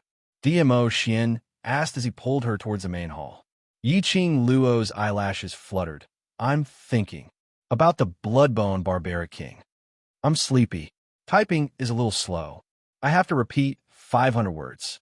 I'll edit it in 10 minutes, moi. That person looked at the shadow indifferently, his face filled with hatred. He scoffed lightly. You should be the clearest about why Bai Mei died. Yiqing Luo not saving her is within reason, so you have no right to blame her. Baisu stared unblinkingly at the palace lord of secluded darkness palace, who was clad in a black robe and surrounded by black chi, as she suddenly sneered. Are you speaking up for Yi Qing Luo? Do I need to speak up for her? The man sneered. You heard what she said to Dizun just now. You know what kind of person she is. Baisu pursed her lips tightly. Her smoke-like shadow was so dim that it almost melted into the air. After a long while, she then looked coldly at the palace master of Gloomy Palace and gritted her teeth. Don't let me run into you. Otherwise, I won't let a single one of you off. As soon as he finished speaking, her body had already turned into a puff of white smoke, completely disappearing in front of the palace master of Secluded Darkness Palace. Yiqing Luo and Dmo Xian cuddled for a while. With great difficulty, she managed to suppress Dmo Xian's thoughts of parting ways with Baisu. The two of them walked out of the room. Xiao Chen looked at the familiar scene in the Bone residence. It was somewhat similar to the scene in the savage Bloodbone monarch's memory, yet it was also different. She was still in a daze, until Dmo Xian wrapped his arms around her waist and asked her gently. Only then did she regain her senses. What are you thinking about? Dmo Xian pulled her towards the main hall as he asked. Yiqing Luo's eyelashes fluttered. Thinking about the savage Bloodbone monarch. Until Dmo Xian wrapped his arms around her waist and asked her gently. She then regained her senses. What are you thinking about? Dmo Xian pulled her towards the main hall as he asked. Yiqing Luo's eyelashes fluttered. Thinking about the savage Bloodbone monarch. Chapter 45-28. A trace of helplessness and pampering flashed past Dmo Xian's eyes as he tapped her forehead. I've actually been coaxed out by you. Yiqing Luo pinched his face. No choice, who asked me to be so smart? She smiled and leaned her head against his chest. A faint smile appeared in his eyes. Xian, it was really cute. She knew. In actual fact, Dmo Xian was not because she had coaxed the information out of him. It was just that he did not intend to hide it from her. He understood her. He knew that she already knew most of the things that had happened, even if he didn't admit it. Basically, she could confirm her guess. He pretended to be tricked into answering. He was only cooperating with her on purpose, helping her confirm the guess in her heart. She lazily leaned into Dmo Xian's embrace, her legs climbing towards the man's tall and straight body. I don't want to go anymore. Hug me. Dmo Xian hooked his arm around the young lady's body as she wriggled around him, holding her firmly in his arms. Yiqing Luo squinted her eyes comfortably, like a contented kitten. Dmo Xian carried her and strode towards the direction of the hall. Xian, how much do you know? Yiqing Luo's eyes were still closed, and her voice was very soft. Dmo Xian lowered his head and looked at the young lady's exquisite face as his pupils deepened. More than you. What do you want to know? What I can be sure of now is that I am the child that the Divine Emperor gave birth to back then. That baby back then was me. She paused, opened her eyes, and looked at the man. The time when the Divine Emperor passed away was 10,000 years ago. When I entered the barbaric Bloodbone King's memories, it was also 10,000 years ago. At that time, there was no Three Springs sect, and there were no so-called four major sections. Then, why would I appear in the Three Springs sect 10,000 years later? It didn't make sense at all. After she inherited this body, it had also fused with all the memories. She knew it clearly. He had grown up in the Three Springs sect. She couldn't understand the problem of time. In particular, the events of the past were obviously very complicated. It was only through the memories of the barbaric Bloodbone King. She still couldn't figure out the real reason behind it. I don't know the answer to your question. Dmo Xian sighed softly. Initially, after confirming your relationship with the Divine Emperor, I had also guessed this reason. I think that since you haven't seen the real reason in the barbaric Bloodbone King's memory space, it means that the barbaric Bloodbone King himself doesn't know. Yiqing Luo nodded her head. The Bloodbone Barbarian King was sealed in the black hole of the Nirvana realm by Fengge. It was also the place where the Bloodbone Barbarian King later built the Ling Long Palace. The child was also handed over to the hidden guard of the Bone residence. What happened after that? He really didn't know. After knowing your biological mother's identity, you still want to look for her? DMO, Xian's deep eyes faintly rippled with a faint light. Yiqing Luo's hand caressed his cheek. Don't you want me to investigate my own background? DMO Xian paused for a moment and shook his head. It's not that I don't want to, I'm worried. The Divine Emperor's Emperor, the God Realm's Emperor, such a high and mighty position indeed, makes one worry. Yiqing Luo's lips curled into a faint smile, but her words were filled with laziness. She slightly straightened her body in DMO Xian's arms and used both her hands to hold his face. But you're also very clear that even if I don't want to investigate, there will always be someone who will find me. DMO Xian's eyes faintly surfaced a layer of extremely faint danger. Hurry up and read the latest updates. Chapter 45-29. Yiqing Luo's slender, jade-like hand gently covered his eyes. Even if you're around, those people who are eyeing me covetously are still eyeing me covetously. DMO Xian grasped her wrist. His eyes, which were as deep as obsidian, stared unblinkingly at her face.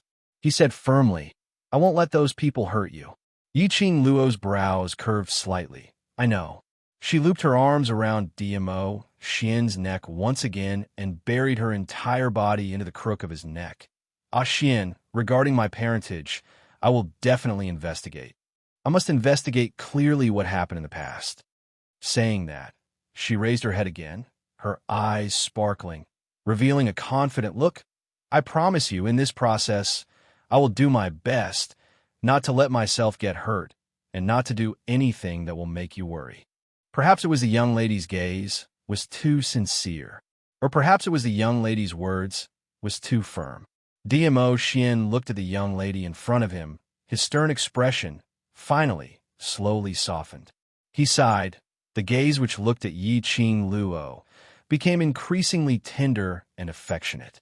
Following that, he stretched out his arm to encircle the young lady's petite body, pressing her heavily into his arms. Come on. What you said, these words of yours have no credibility at all. DMO Xian turned his head. His dark red thin lips reflected a kiss on the young lady's delicate skin. You're always accompanied by danger and uncertain factors. To say that you don't cause trouble, it's impossible. The warm breath, the man's gentle magnetic, mellow voice, mellow like fine wine. It made Yiqing Luo's heart melted by half. I know you've been unwilling to say, because my ability is not enough to know all these. Even if I know, it's something that I can't do anything about. The smile on the corners of her lips deepened. Narrow, long eyes deeply gazed at DMO Xian's face. But now, Xian, I'm very clear what I'm doing. I know myself because of this decision. What kind of situation will I face? I want to take a gamble. I want to bet on myself. I can. The young lady sentence after sentence, sonorous and forceful words. One had no choice but to believe in her determination. DMO Xian's hands suddenly exerted force. The girl's delicate body was lifted up by his hands. He opened his mouth and bit down on the girl's pink lips. I will never refute your decision. As their lips and teeth intertwined, the man's low and hoarse voice came. No matter what you want to do, I will accompany you. The man's rich sandalwood scent invaded her body and mind. The girl's eyes curved into crescents as she smiled, until the man let go of her. Only then did she say with a smile, I know. It's because I have a strong backing like you that I can move forward fearlessly. You are my greatest motivation. DMO Xian tightened his grip. His forehead pressed against hers. The tips of their noses were touching. Their breaths were tangled together. As he listened to the girl's gentle words, the lines on his face became increasingly gentle. It's my honor to be able to support you. When the two of them arrived at the hall, it was already half an hour later. In the hall, there was a large circle of people. One by one, they wandered around the hall, poking and poking at each other. Apparently, they had waited for a long time. They heard footsteps. Everyone looked over at the same time. They saw the two of them who looked like conjoined twins. Yin Xiao erased her hand and covered her eyes. Let us off. The moment we're conjoined, you're already showing off your affection. Chapter 45:30. Yiqing Luo nestled in Dmo Xian's arms as she lazily tilted her head and looked at Yin Xiao. At this moment, shouldn't you be expressing concern for me? Yin Xiao, he took a look at Dmo Xian, who was walking over slowly. There was not the slightest trace of emotion on the man's cold face. She shrunk her neck and replied softly, I can tell that you're fine just by looking at the Overlord. What are you worried about? If Yiqing Luo's body had any discomfort, how could Dmo Xian be as calm as he was now? Dmo Xian carried Yiqing Luo onto a chair and sat beside her. Soon after, Gu Yun served up a filling meal. Dmo Xian stood by the side and brought it to her lips. Yiqing Luo opened her mouth and ate a mouthful. She squinted her eyes in happiness. Everyone, they really shouldn't have chosen to meet Yiqing Luo on the day she woke up. This day obviously belonged to the venerable sovereign alone. Yiqing Luo ate a few mouthfuls, and her stomach was no longer empty. Her body had also warmed up, and that was when she thought of them with great benevolence. All right, how'd you been these few days? Did the people from the outside forces, or the Palace of Darkness, do anything? The few of them rolled their eyes. But he still answered Yiqing Luo's question. In the past few days, there had been a lot of activity outside. However, this commotion was not because they had attacked the Gu residence. It was because of the Wind Cloud list. The Wind Cloud list had been held. Most of the factions that were watching the Gu residence shifted their attention to the honor roll. Only a small portion of people remained to guard the Gu residence. In this movement, it was because of the Palace of Darkness. The Wind Fame list this time round could be said to be extremely dangerous. Most people were seriously trying to use the Excellence list to climb to the top. A small number of people had already joined the Rin family's camp.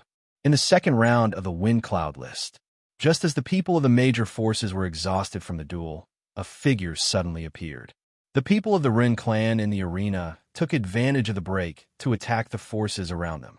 By the time the other forces reacted, at least 100 elite profound practitioners had died. Instantly, it caused countless backlash. All the major forces joined forces to demand an explanation from the Rin family. The horses of the Rin family descended from the sky. They started killing right away. Then, the Wind Cloud list had become a slaughterhouse. Only those who submitted to the Rin family could survive. After such a big thing happened, everyone knew that there was a venerable emperor overseeing the Bone Mansion. Naturally, not many people continued to stare. After listening to their conversation, Yiqing Luo raised her brows in astonishment. Ren Jianying is so impatient. They're fighting in the second round. Maybe he's worried about you. Gu Zishi began to analyze the situation.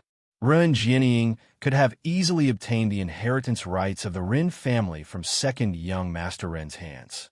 Moreover, she could have done so in a dignified manner that no one could find any fault with her. However, because second young Master Ren chose you as his backing and Ren Jianying was afraid of you, she didn't dare to make a move against him. So, that's true. After all, she's a lady, and if she wants to inherit the Ren family legitimately, even if it's coercion and bribery, there would still be people who are not convinced. Yiqing Luo lazily took another mouthful of the thing that Dmo Xian had sent to her lips. After swallowing, he continued, Then, according to the current situation, Ren Jianying has already controlled most of the forces in the Heaven Realm. Yes. Tong Ziqing fished out a piece of map from her bosom and threw it to Yiqing Luo. This is the distribution of forces that the group leader had secretly observed the current situation in the Heaven Realm. You can take a look. Chapter 45:31. Yiqing Luo took the map, spread out on the table in front of him. The map above was very detailed. Every single faction was clearly marked. He also marked the forces that had submitted to the Ren family. Yiqing Luo leaned into Dmo Xian's arms and looked through the entire map before putting it down. In that case, Ren Jianying has already cooperated with the royal family, and both of them are preparing to split the Heaven Realm's territory equally. Tong Ziqing shook her head. I can't tell what Ren Jianying's real motive is based on the current information. Yiqing Luo pointed to a direction on the map. Ren Jianying's ambition is not just to divide the world equally. What she wants should be the control of the entire heaven realm. She is planning to wait for the heaven realm to completely stabilize and then counterattack the imperial family. Hearing this, Gu Zixi expression was somewhat complicated. Yiqing Luo nodded her head. On one hand, she's working with the royal family. On the other hand, she's working with the Palace of Gloomy Darkness, so naturally she wouldn't easily give up half of the country to the royal family. She paused and said, "The royal family has the same idea as Ren Jianying. On the surface, they maintained a cooperative relationship. Behind the scenes, they were contending against each other. He was waiting. Let's see who takes the wrong step first. Once he took the wrong path, it would be a complete loss." Gu Zixi pursed her lips and looked at Huangfu Sheng worriedly. The heaven realm is now divided into two factions. What will happen to the four great families? The only way for the four heavenly families is to band together. Yiqing Luo took a look at Huangfu Sheng and then looked at Xiao Jin. They will form a group and then split the world with the other two families. But looking at the relationship between the four great heavenly realms, I'm afraid it will be hard to form a group. After all, the four heavenly families had always been in a state of smiling on the surface, but cursing in their hearts. Let them stick together. Therefore, they needed a leader. All the aristocratic families felt that the leader should be one of them.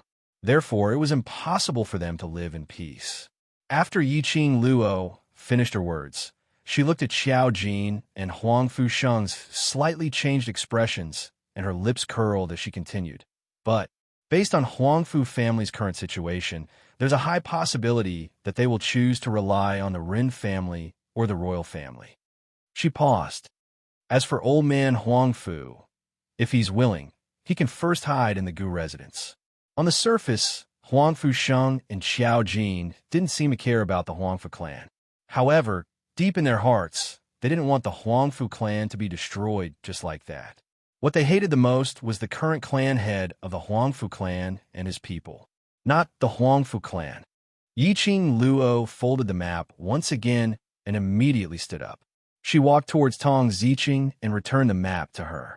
No matter what happens to the Huangfu family in the future, as long as your Huangfu bloodline still exists, it's not impossible to rebuild the Huangfu family. Huangfu Sheng and Xiao Jin's pupils instantly constricted. Their faces were filled with complicated emotions.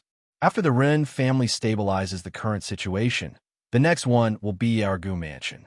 So, let's make the best use of our time and rest well. Yiqing Luo returned to Mo Xian's side and stretched out her hand. I suddenly recall that there's an extremely important matter waiting for me to settle. Mo Xian held her hand and stood up. His hands naturally circled around her slender waist. They were still a little confused. Yiqing Luo had already pulled Mo Xian out of the main hall, looking at Yiqing Luo's figure completely disappearing before their eyes. Gu Zixi sighed as she half squatted in front of Huangfu Sheng and held his hands. What Luo said is right. As long as you and Xiao Jin are around, rebuilding the Huangfu family is not a problem. Update complete. Mwax. End of this chapter. Chapter 45-32. Huangfu Sheng raised his head in a daze, his eyes staring deeply at Gu Zixi. In his eyes, there was hesitation and helplessness. He was also unable to sort out his thoughts at this moment. He held Gu Zixi's hand and held it tightly. It was as if only by holding her could he feel her by his side. Gu Zixi slowly approached him. Soon after, she stood up and hugged his head. Pressing it into her embrace, she gently soothed his emotions. Towards Huangfu Sheng, she, who grew up with him, was naturally clear about it. She was very clear about Huangfu Sheng's thoughts at this moment. All she could do was to stay by Huangfu Sheng's side and give him warmth. On the other side, Yin Xiao used her elbow to nudge Xiao Jin. Did you hear that? As long as you are with that kid, it's possible to rebuild the Huangfu family. If the Huangfu family is destroyed, then so be it. Isn't it better to take this opportunity to reshuffle the cards? Xiao Jin raised his hand and held Yin Xiaoyi's arm. With a little force, he pulled her into his embrace. That ordinary and mediocre face made it shine even brighter, like colored glass, deep and seductive. Yin Shaoyi stretched out her hand and pinched his face fiercely. The touch of her skin was extremely real. Don't think that you can use your face to divert my attention. The more you act like this, the more it means that you care about the Huangfu family. Yin Shaoyi said. Xiao Jin hooked his arm around the woman's neck and bent down to bite her lips. That pair of glazed black eyes shone with an even more enchanting luster, glistening brightly. I have left the Huangfu family since I was young. What happens to the Huangfu family is not important to me. He replied in a low voice, without much emotion. Yin Xiao laughed coldly. I know better than anyone what you are thinking in your heart. She pinched Xiao Jin's face harshly. Only when a red mark appeared on Xiao Jin's face did she let go. Her fingertips lightly touched the red mark on Xiao Jin's face, and she curled her lips with a cold smile. This face of yours is really realistic. Xiao Jin's large palm covered Yin Xiaoyi's hand, completely enveloping her small hand in his palm. He pulled her into his arms and hugged her tightly. He didn't want the person in his arms to see his current expression. Yin Xiaoyi buried herself in his embrace and wrapped her arms around his waist. She softened her tone. You know very well that the Huangfu clan has lost its purpose of existence and has become a capital to show off. Didn't Qing Luo say it already? As long as old Master Huangfu is willing, he can stay in the Gu residence, and after the matter has ended, we will reform the Huangfu family, a new Huangfu family that belongs to us. Xiao Jin did not speak again, but his hands were wrapped around Yin Xiaoyi's. He exerted more strength and pressed her tightly in his arms. After Yiqing Luo pulled DMO Xian out of the main hall, she rushed towards another courtyard. DMO Xian pulled her. Are you going to look for Rin Jiaming? I promised him that I would help him save someone. Yiqing Luo slapped her forehead. It was in order to save that person that I went to the Gu residence's warehouse and discovered the secret in the ancestral hall. She had been unconscious for a few days in the barbaric Bloodbone King's memory space. Rin Jiaming would probably go crazy from anxiety, right? DMO, Xian replied. On the second day after you went missing, he left. Yiqing Luo. Left? He dragged a crippled body and left the Gu residence? Did he want to be captured back by Rin Jiaming to present his head to her? Or did he want Gong Xiazhu to capture him back to be the prince consort? End of this chapter. Chapter 45-33. As though he had seen through Yiqing Luo's thoughts. DMO Xian's slender fingers poked her head. I know. I will definitely do what I promised others. Yiqing Luo's eyes lit up. She grabbed his big palm with both hands. A pair of long and narrow eyes blinked. His face was filled with obvious joy. You helped him? Looking at the expression on the young lady's face, DMO Xian raised his brows. He did not speak. He touched his thin lips with his hand. The way his fingers caressed his thin lips. He was so handsome that people couldn't close their legs. Yiqing Luo decisively hooked her arms around the man's neck and pressed her pink lips against his, planting a kiss on his lips. Then, she gazed deeply at him with her big, wet eyes. After being kissed by the girl, the man was satisfied. Xiaojie will follow him. He will be fine. Yiqing Luo bounced and jumped into the man's arms. Her forelimbs were all wrapped around DMO Xian. She hung all her weight on the man's body. Xian treats me the best. I like Xian the most. The young lady's sweet words were like a ray of sunshine, seeping into DMO Xian's heart. That pair of bright and mischievous eyes shone into the depths of his eyes at close range. Her heart was filled with tenderness. Everything he did was to make little Luo happy. Little Luo was happy. He was satisfied. Let's go, let's hurry and settle Ren Jianming's matter then. We'll go find trouble with the Ren family. Yiqing Luo climbed down from his body. DMO Xian rubbed her little head. Then he summoned Little Nine. Little Nine brought the two people in the direction that Ren Jianming was currently at. Even with Little Nine's speed, he had still rushed for at least half an hour in midair. It looked even more remote and gloomy, like a patch of green plants that grew naturally, and one couldn't tell what it was. No matter how one looked at it, It was extremely strange. Yiqing Luo looked at the environment below as she ridiculed in her heart. Can't that fellow Ren Jiaming just stay in the Gu residence properly? He has only been missing for a few days. Is there a need to be so anxious? One person, without any profound energy. And he even ran into such a deep mountain forest. Wasn't he afraid that a magical beast would suddenly appear and swallow him? This should be the place where the person he wanted to save is at. DMO Xian's head rested lightly on Yiqing Luo's shoulder as he spoke in a low voice. He closed his eyes. His peerless face was like a painting. When he opened his mouth, his warm breath was still beside her ear. For Ren Jiaming, the disappearance is equivalent to the destruction of his hope. Perhaps he thought that his disappearance meant that he refused to save that person. That's why he came here alone. Yiqing Luo. He's an idiot, right? This was a statement, not a question. Ren Jiaming might really be a fool. Haunted her for so long. He didn't even want face anymore.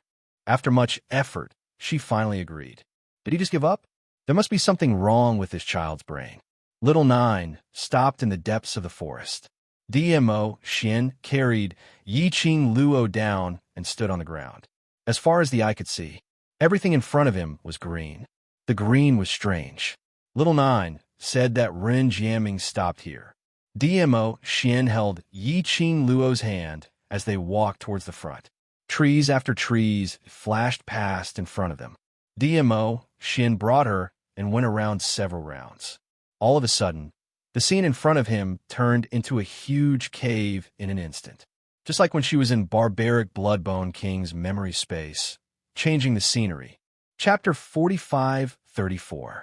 Reverse Enchantment? These four words suddenly popped out in Yiqing Luo's mind. She had only seen this enchantment once in Nirvana Realm, at the base camp of the Dark Forces. Old Man Song had explained about the reverse enchantment at that time. It was probably equivalent to the reverse enchantment would hide the place or thing that it really wanted to hide.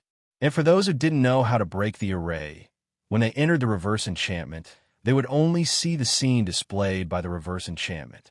Earlier, a large patch of lush forest or whatever were all an illusion created by the reverse enchantment. In the enchantment, the place where she was standing was actually this huge cave. How did you know how to break this reverse enchantment? Yiqing Luo's hands hugged DMO Xian's arm, her eyes filled with worship, looking at the young lady's mischievous look. The lines on the man's face softened a little as his eyes oozed out traces of pampering. Since you were trapped in the enchantment, I was helpless. I researched on various ways to break the enchantment. Yiqing Luo's eyelashes fluttered slightly. Her charming eyes reflected the man's peerless looks. Her eyes were covered with a layer of warmth. He really placed her on the tip of his heart and pampered her, because of a mistake which caused her to get hurt. So he tried his best to make up for it, to make himself stronger, and to be able to protect her safely. She was really very lucky. Yiqing Luo circled his neck as she kissed his lips hard.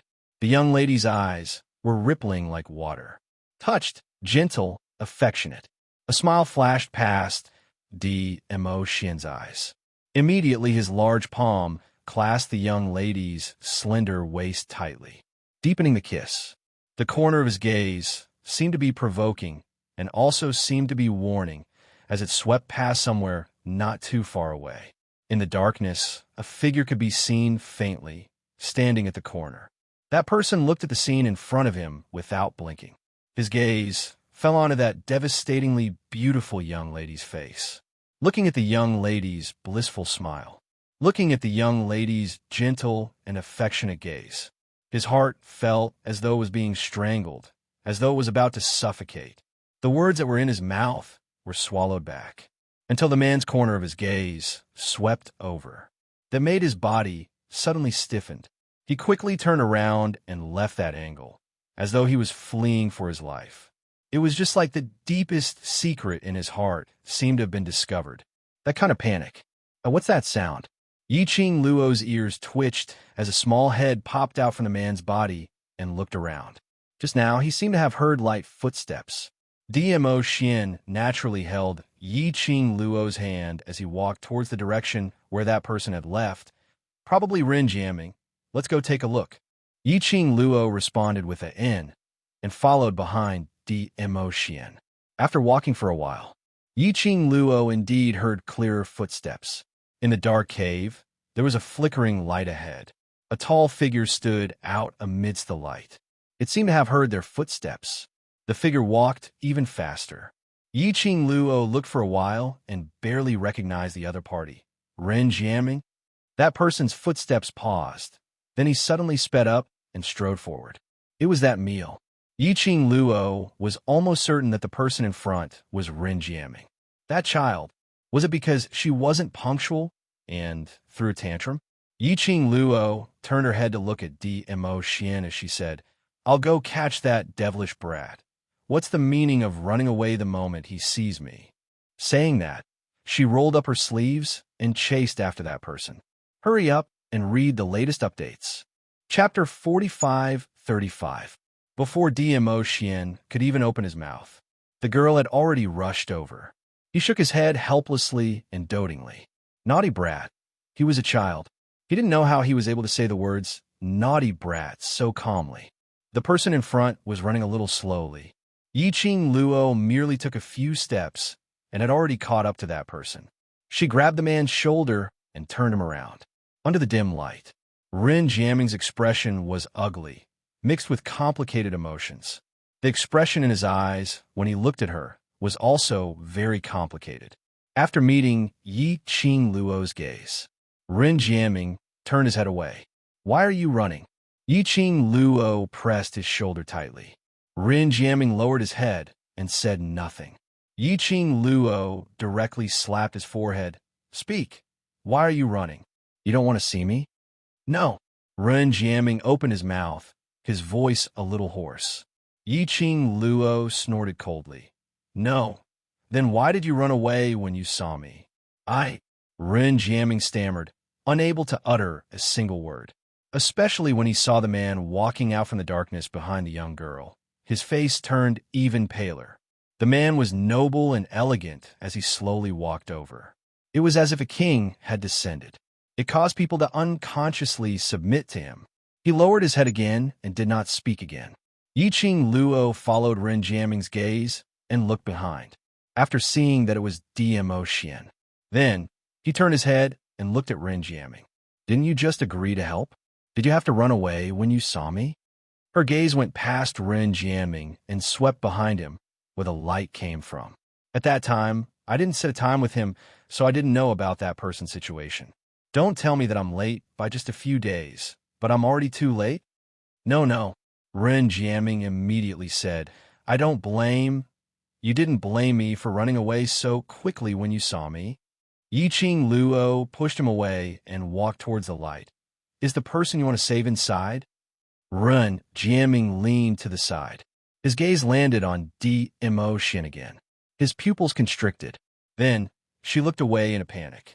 He speedily caught up with Yi Qing Luo's footsteps as his heart trembled in fear.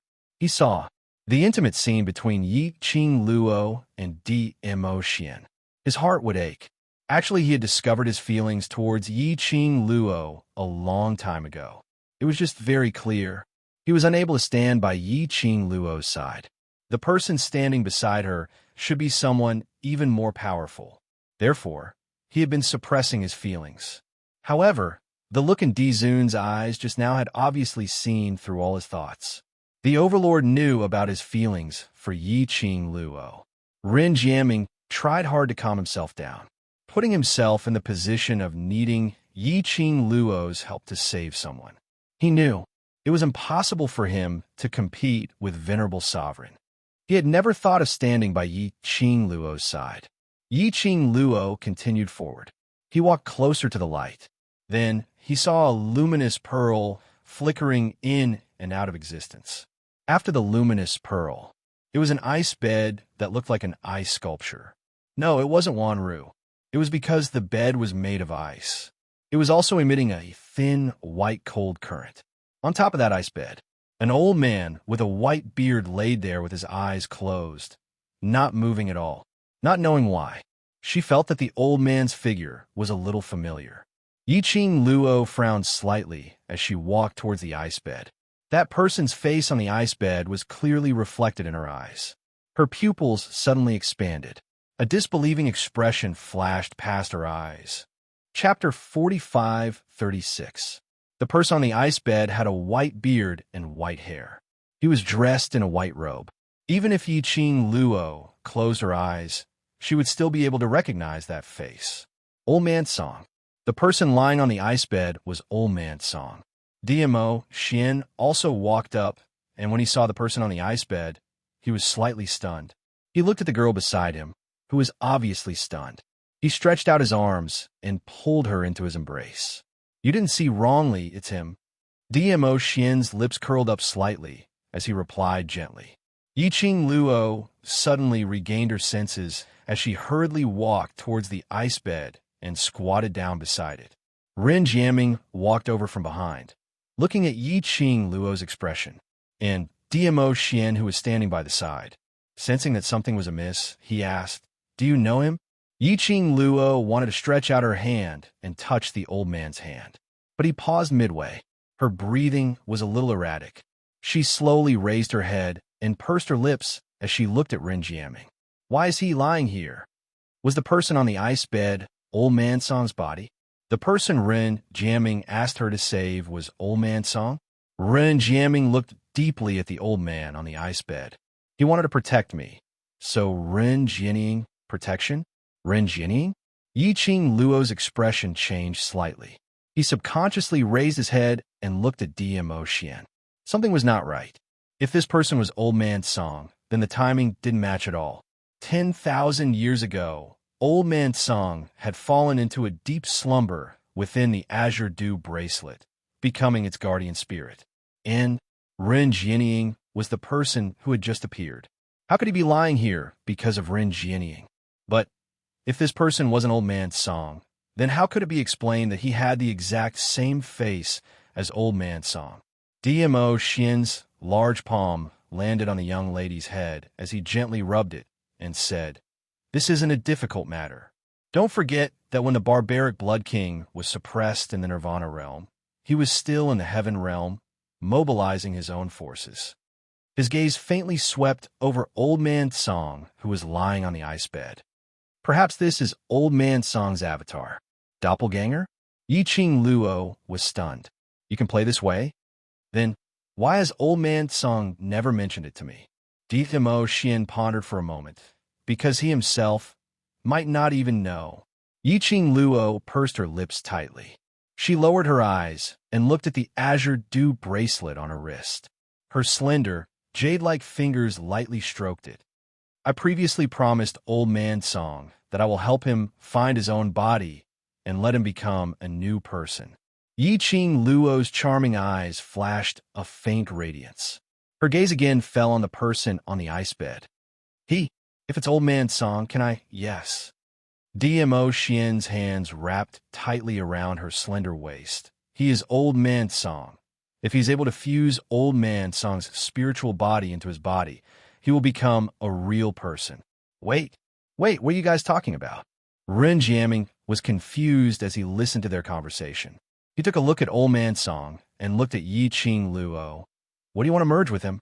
What do you mean? Miss Gu, aren't you here to save him? Ren Jiaming panicked a little. Yiqing Luo didn't say a word. Finding Old Man Song's body wasn't as happy as she expected. On the contrary, there was a heavy feeling. She knew the reason why Ren Jiaming was panicking. It was the same thing that she was worried about, because she couldn't be sure whether this Old Man Song in front of her was related to Ren Jiaming or the Old Man Song that belonged to her. Asterisk, the car-sick Old Man MO was always looking for the right time to write. I tried my best to annoy you. I'll continue to work hard, sob, sob, sob. End of this chapter. Chapter 45:37. For Ren Jiaming, Old Man Song was a benefactor to him. It was another kind of existence. It had nothing to do with her Azure Dew bracelet. Therefore, if his body and soul were fused together, he would not be able to do so. Would the person after the fusion still be Old Man Song? Split body, no matter how it's split, it's still the same person. Dmo Xin seemed to have seen through Yi Qing Luo's thoughts. He explained in a gentle voice, "Actually, when I first saw Old Man Song, I felt that his soul wasn't complete. However, Old Man Song's consciousness and mind were very clear, so I didn't think too much about it. Based on the current situation, the Old Man Song in the heaven realm should be a wisp of Old Man Song's spiritual consciousness. The majority of Old Man Song's soul is condensed within the Azure Dew bracelet. Perhaps because of the Azure Dew bracelet, it helped Old Man Song consolidate his own consciousness, allowing him to retain a healthy self-awareness even after losing a wisp of spiritual consciousness." When Yiqing Luo heard Dmo Xin's words, her eyes sunk slightly. Dmo Xin's words were actually very simple. Whether it was Old Man Song in the Azure Dew bracelet or him on the ice bed, they were all Old Man Song.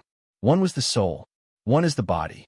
As for why Old Man Song's body could move freely in the heavenly realm, it was because there was a strand of Old Man Song's spiritual consciousness left in this body. But why did that wisp of spiritual awareness appear in the heaven realm, and the reason why it was related to the Ren family, perhaps only Old Man Song himself knew. "So, can he be saved?" Yiqing Luo asked. "If so, yes." Dmo Xin's deep eyes gazed deeply at her face as his thin lips curled into an extremely shallow arc, and only then can his soul return back into his body. He paused. He glanced in Ren Jiaming's direction. Ren Jiaming did the right thing. He knew to ask for help. Ren Jiaming felt goosebumps all over his body from this sudden look. A chill ran down his spine. He clenched his fingers tightly, suppressing the frightening chill. He took a deep breath and said, "What are the two of you talking about? What exactly is your relationship with him?" Yiqing Luo looked at Ren Jiaming. What did Ren Jiaming do to him? Yiqing Luo's tone was slightly awe-inspiring. He was sure that this old man was Old Man Song. Yiqing Luo naturally wouldn't ignore it, and she was a very protective person. He had to avenge Old Man Song. Ren Jiaming looked at her serious expression and answered subconsciously, "Elder Song is an elder of our Ren family. Elder Song saw through eldest sister's ambition and wanted to stop it, which caused eldest sister to retaliate. At that time, I didn't believe that big sister would do something so heartless and extreme just for the sake of the Ren family. But once, when I came out of Elder Song's mountain, I was chased. Elder Song arrived in time to save me. At that time, Elder Song was trying to block the arrow that was shot from afar for me. He fell down and hasn't woken up even now." Ren Jiaming's emotions fluctuated as he recalled this memory. His fingers were tightly clenched, as if he was suppressing some sort of emotion. Then he shut his eyes tightly. "That arrow belongs to the Ren family. At that time, I didn't understand. Now I understand. Everything at that time was Big Sister's plan. She was afraid of Elder Song's ability, afraid that Elder Song's status would affect her to control the Ren family. So she intentionally tried to kill me in Elder Song's territory." Chapter 45:38. Ren Jiaming gritted his teeth. His eyes were dark and hazy. He knows that as an elder of the Ren family, Elder Song will definitely not stand idly by. She used me to lure Elder Song out, and then used me to make Elder Song lie here, unable to wake up. So, right from the start, Ren Jianing's target was Elder Song. Or rather, even if he didn't scheme against Elder Song, he could also take the opportunity to create trouble for Ren Jiaming. Or rather, he had inadvertently destroyed Ren Jiaming. It was enough to make him lose the right to be the successor of the Ren family, no matter what the reason was, as long as one of the two was achieved. To Ren Jianing, it was all good and no harm, because Ren Jianing schemed against him. So you think he has a way to deal with Ren Jianing? Yiqing Luo asked. Ren Jiaming took a deep look at the ice bed. Yes, Elder Song will definitely be able to deal with Ren Jianing. He is an elder of the Ren family. At this point, his voice suddenly became softer. Most importantly, I don't want anything to happen to Elder Song. I want him to recover. Elder Song was tricked because of him, and he was lying in this place. How could he not feel guilty? However, because of Run Jianying. However, he didn't dare to openly look for capable people to save Eldred Song.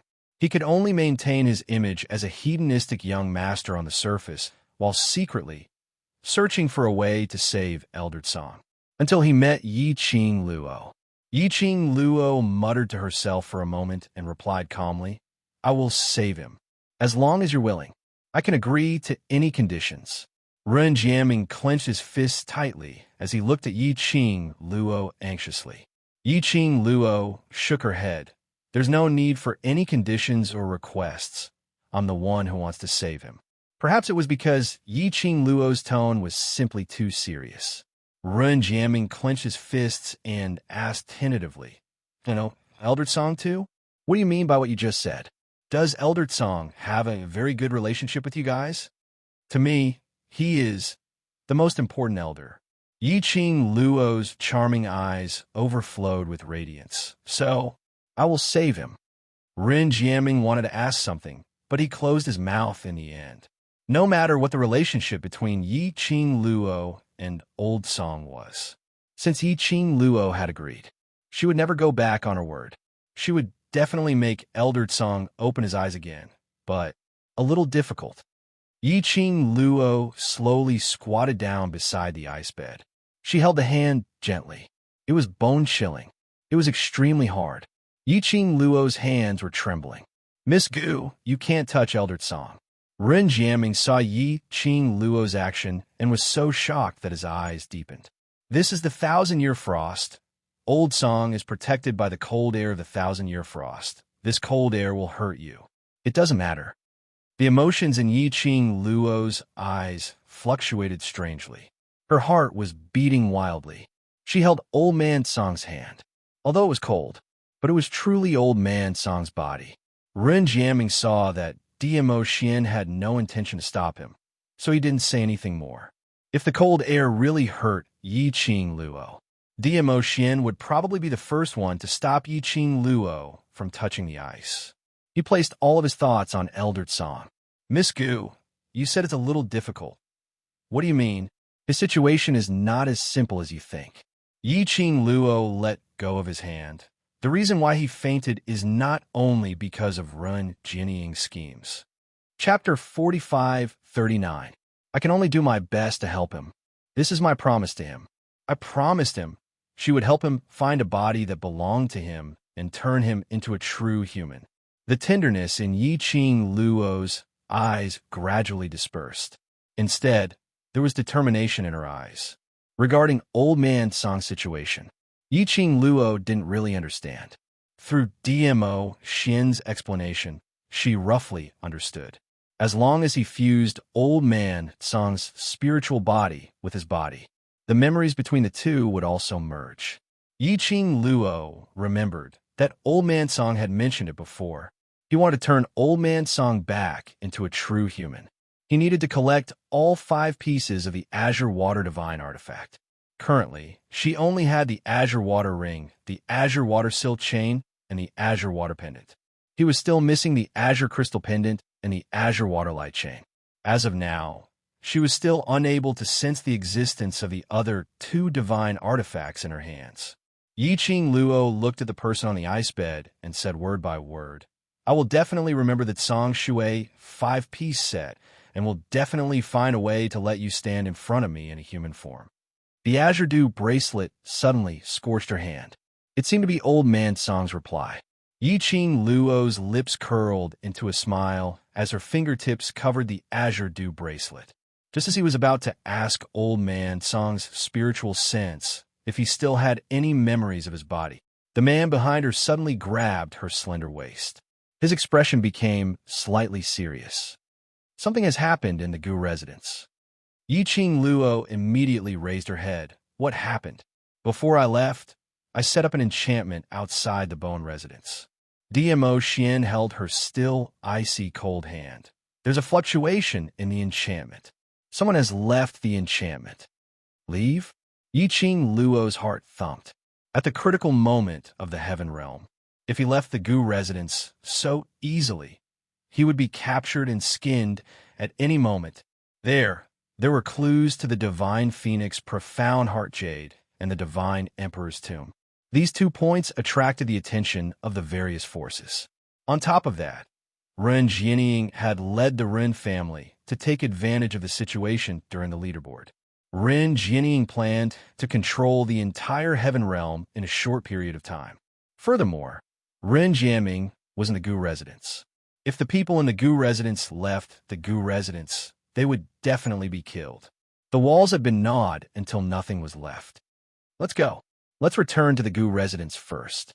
Thinking of these consequences, Yiqing Luo's expression turned extremely ugly. Ren Jianying, I'll have to trouble you to take care of old man Song. Me too.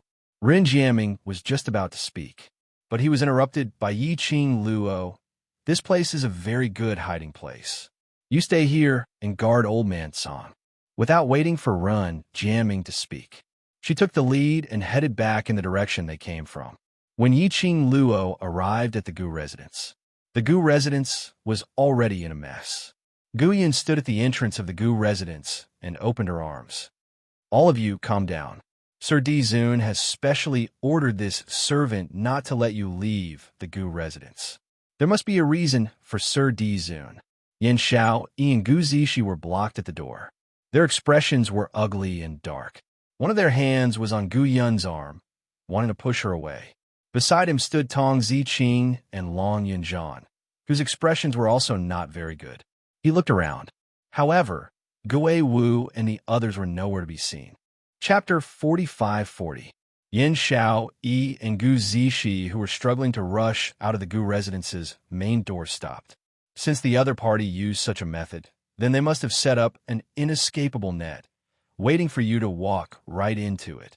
Guyan saw that she had persuaded the both of them and immediately added on. Yin Xiao, Yi, and Gu Zishi looked at each other.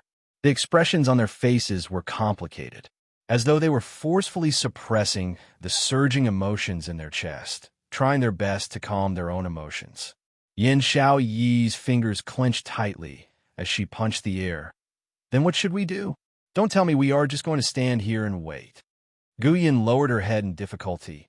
I think we should wait for the Overlord and eldest young miss to return to the residence. You also said it's an inescapable net. How could Cousin Xiao and Ah Sheng be those people's match? Gu Zishi was panting heavily as she spoke. She paced back and forth anxiously on the spot. Her face was filled with unconcealable anxiety. It won't happen. Yin Xiao, he took a deep breath as her voice trembled slightly. She could tell that she was restraining her own emotions. Since they used such a method to intentionally lure Qiao Jin and Huang Fusheng away, then they must have made up their minds to use them as bait to lure Qing Luo out. Yin Xiao, he wasn't sure if she was convincing herself or convincing Gu Zishi. Before Qing Luo appears, within a short period of time, their lives will absolutely not be in danger. Gu Zishi's eyelashes fluttered as she opened her mouth, wanting to say something, but swallowed it down as she changed to something else. What you said is right. They will be fine, they won't. But after the both of them finished saying this sentence, both of them fell into silence. No matter how they tried to convince themselves, their hearts were still unable to cross that hurdle. They were unable to control themselves not to worry about them. Their lives wouldn't be in danger. But the others? They were such proud people. How could they endure becoming the other party's captives? Just at this moment, what happened? Who has left the Gu residence? A clear voice sounded, as though it was faintly discernible in the air. When that voice rang, the group of people who were squeezing at the entrance with a heavy atmosphere suddenly raised their heads and looked over. A huge-tailed fox descended from the sky. Immediately after, a tall and upright DMO, Xin, leapt down from the tailed fox's back. He leaned forward and hugged the other person on the fox's back. The girl's flowing red dress was like a flowing fire pouring down in torrents. When he saw that person, everyone's eyes suddenly lit up. Qing Luo. Yin Xiao, he seemed as though she had grabbed onto a life-saving straw as she dashed forward towards Yiqing Luo. Jinzi, he has left the Gu residence. Her words were concise and comprehensive as she swiftly told Yiqing Luo about the matter. It was probably when the Ren family was unreasonable and tyrannical Many families and forces chose to submit to him. Among them was the Huangfu family. Huangfu family's target had always been Yi Qingluo. As a result, the Huangfu clan came to the Gu residence under the orders of the Huangfu clan. He didn't know what method the Huangfu clan had used. He had actually tricked those two cousins out of the Gu residence. When Xiao Jin and Huangfu Sheng were in the Bone residence, the people from the outside world couldn't do anything to them. But they left the Gu residence. How would the Huangfu clan's people possibly let them off? The more she recalled, Yin Xiaoyi's anxiety grew even more. Dear, this chapter has ended. I wish you a happy reading. Big smiley face. Chapter 45-41. She held Yi Qingluo's hand as her palms were filled with cold sweat. Qingluo, Huangfu family. Must be setting a trap for us. Jin Zi will be fine. We'll be fine, right? I know. Yi Qingluo squinted her eyes slightly as her long and narrow pupils reflected a piercingly cold glint. Huangfu family's motive is probably not just to lure me into their trap. That Ren Jianying, it's time to meet her. It had always been her who schemed against others. How could others scheme against her, as well as the brothers whom she cared about, since the other party was trying all ways and means to lure her out, that she would grant them their wish? Yi Qingluo's lips curled into a smile, swinging into a cold smile. Yin Xiao, he wanted to persuade her, but when her gaze landed on Dmo Xian, she swallowed her words back. Right, the Overlord was here. The Overlord would protect Yi Qingluo well. Huangfu family. In the huge courtyard, there was a rain of blood and a foul wind. Sand and pebbles flew as trees were uprooted, turning into a pile of ruins. And in that flying pebbles hurricane, faintly, a few figures could be seen. Xiao Jin and Huangfu Sheng stood in the middle of the ruins. Their long robes fluttered along with the hurricane. Endless profound waves were released from both of them. It surged like the rolling waves of the ocean. A murderous aura filled the entire space, and the surroundings of the courtyard were surrounded by hundreds of guards. There were also dozens of secret guards hidden in the dark, surrounding them tightly. In front of the two of them, an insolent, mocking voice came. You two, your words are pretty. You said you weren't interested in the Huangfu family, but the minute you heard that Huangfu family was re-electing for the position of the family head, you immediately rushed back. Your ambition has been exposed. The smoke dispersed, revealing Huangfu Dongyu's face. On both sides of him stood the third brother, Huangfu Qi Fei, and the dying Huangfu Fengyan. It was the brother and sister trio again. Xiao Jin's ordinary face had an extremely solemn expression. After hearing Huangfu Dongyu's words, a sliver of disdain surfaced in his eyes. He couldn't even be bothered with Huangfu Dongyu. We're not here to run for the position of patriarch. Huangfu Sheng clenched his fists, unable to maintain his composure. I want to find grandfather. What right does a bastard have to call me grandfather? Huangfu Fengyan revealed a sinister expression. A shameless mother giving birth to a shameless son. Is he even fit to appear in the Huangfu clan? Living under the same roof and breathing the same sky with you, I even feel disgusted by the air. The three Huangfu siblings couldn't understand this at all. Why did Grandpa have to be so biased toward the young child? Any one of them would be hundreds of times stronger than that bastard. But Grandfather would never be able to see them. However, not anymore. The Huangfu clan now belonged to them. They could arrange it however they wanted. He could change the rules however he wanted. Swish! A sharp and cold gaze ruthlessly stared at Huangfu Fengyan. Huangfu Sheng's eyes were filled with murderous intent. His tightly clenched fingers made cracking sounds. Xiao Jin's hand pressed on Huangfu Sheng's arm. Don't be angry. She deliberately provoked your anger so that you would take the initiative to make a move. His expression was calm, and his ordinary face exuded a sense of nobility and majesty. When he looked at Huangfu Fengyan, he easily suppressed all of Huangfu Fengyan's voice. Chapter 45-42. Xiao Jin clearly did not do anything, but his aura had an aura that could suppress everything.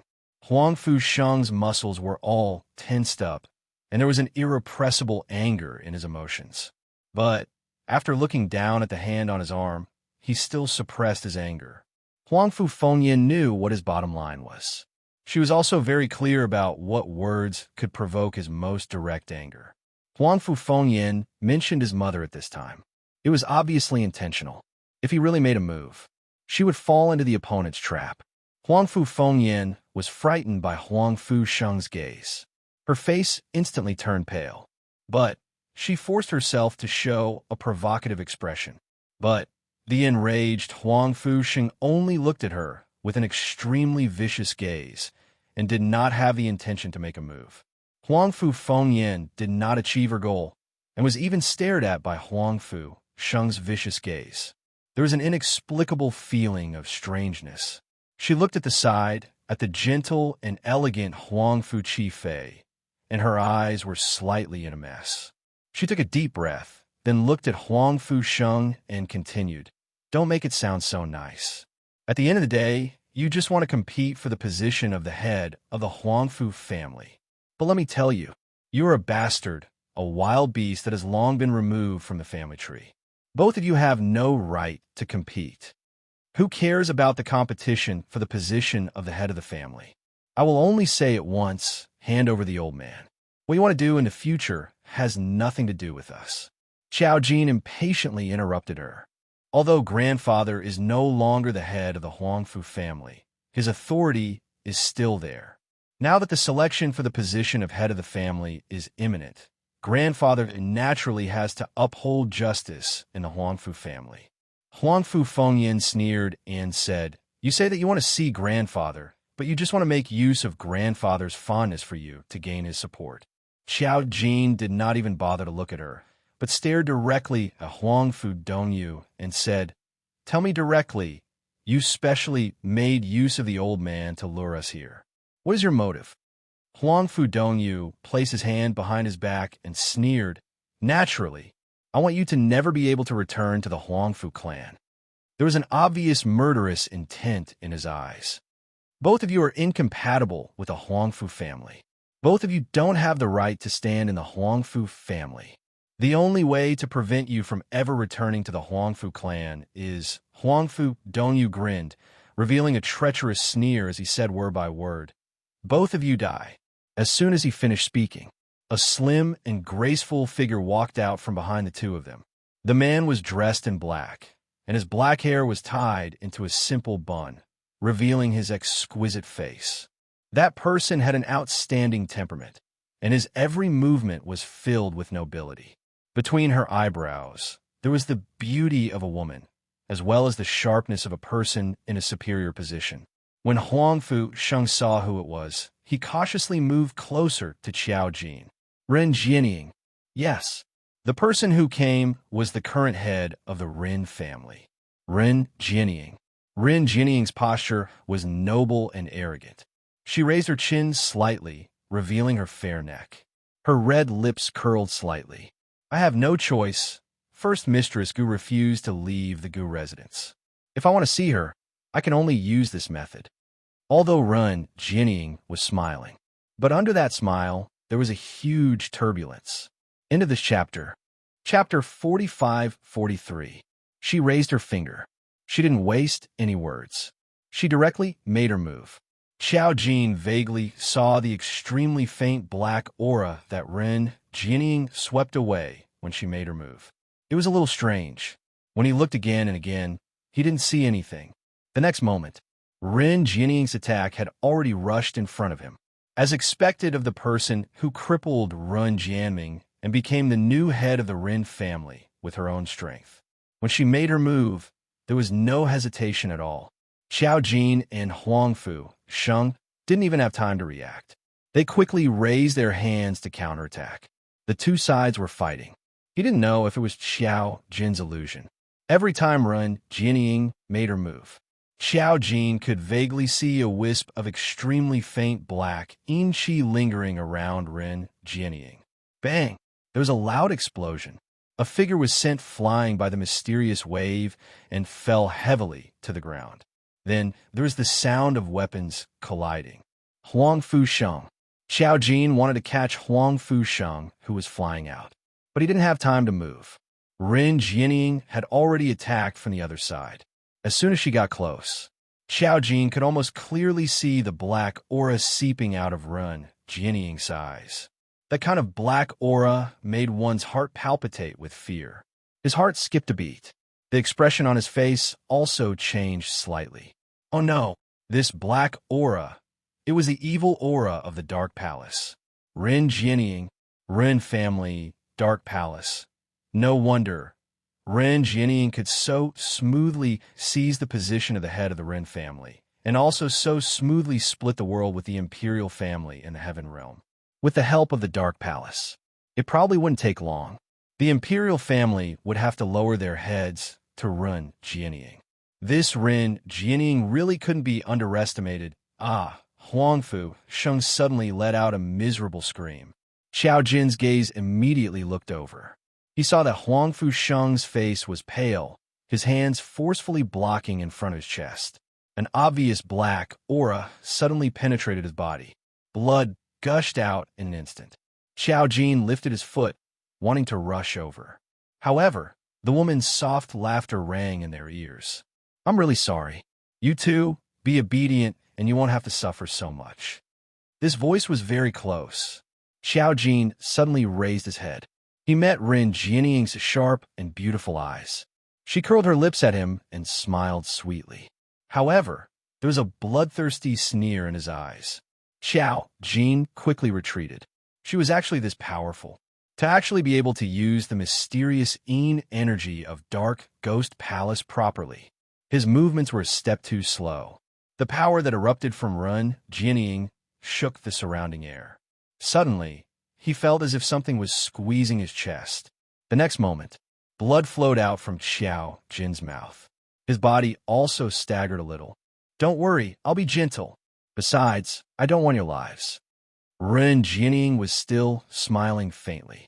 What I want is just to use the two of you to trick Miss Gu to come over. Stop struggling. None of you will be able to escape. The smile at the corner of Ren Jianying's mouth grew wider. She walked in the direction of Xiao Jin and Huang Fusheng. Every step she took, the black aura that lingered around her body became stronger. It carried a cold, killing intent. At this moment, a cold and melodious voice rang out leisurely. I didn't expect that I would have such a big face for Miss Ren to spend so much effort to trick me.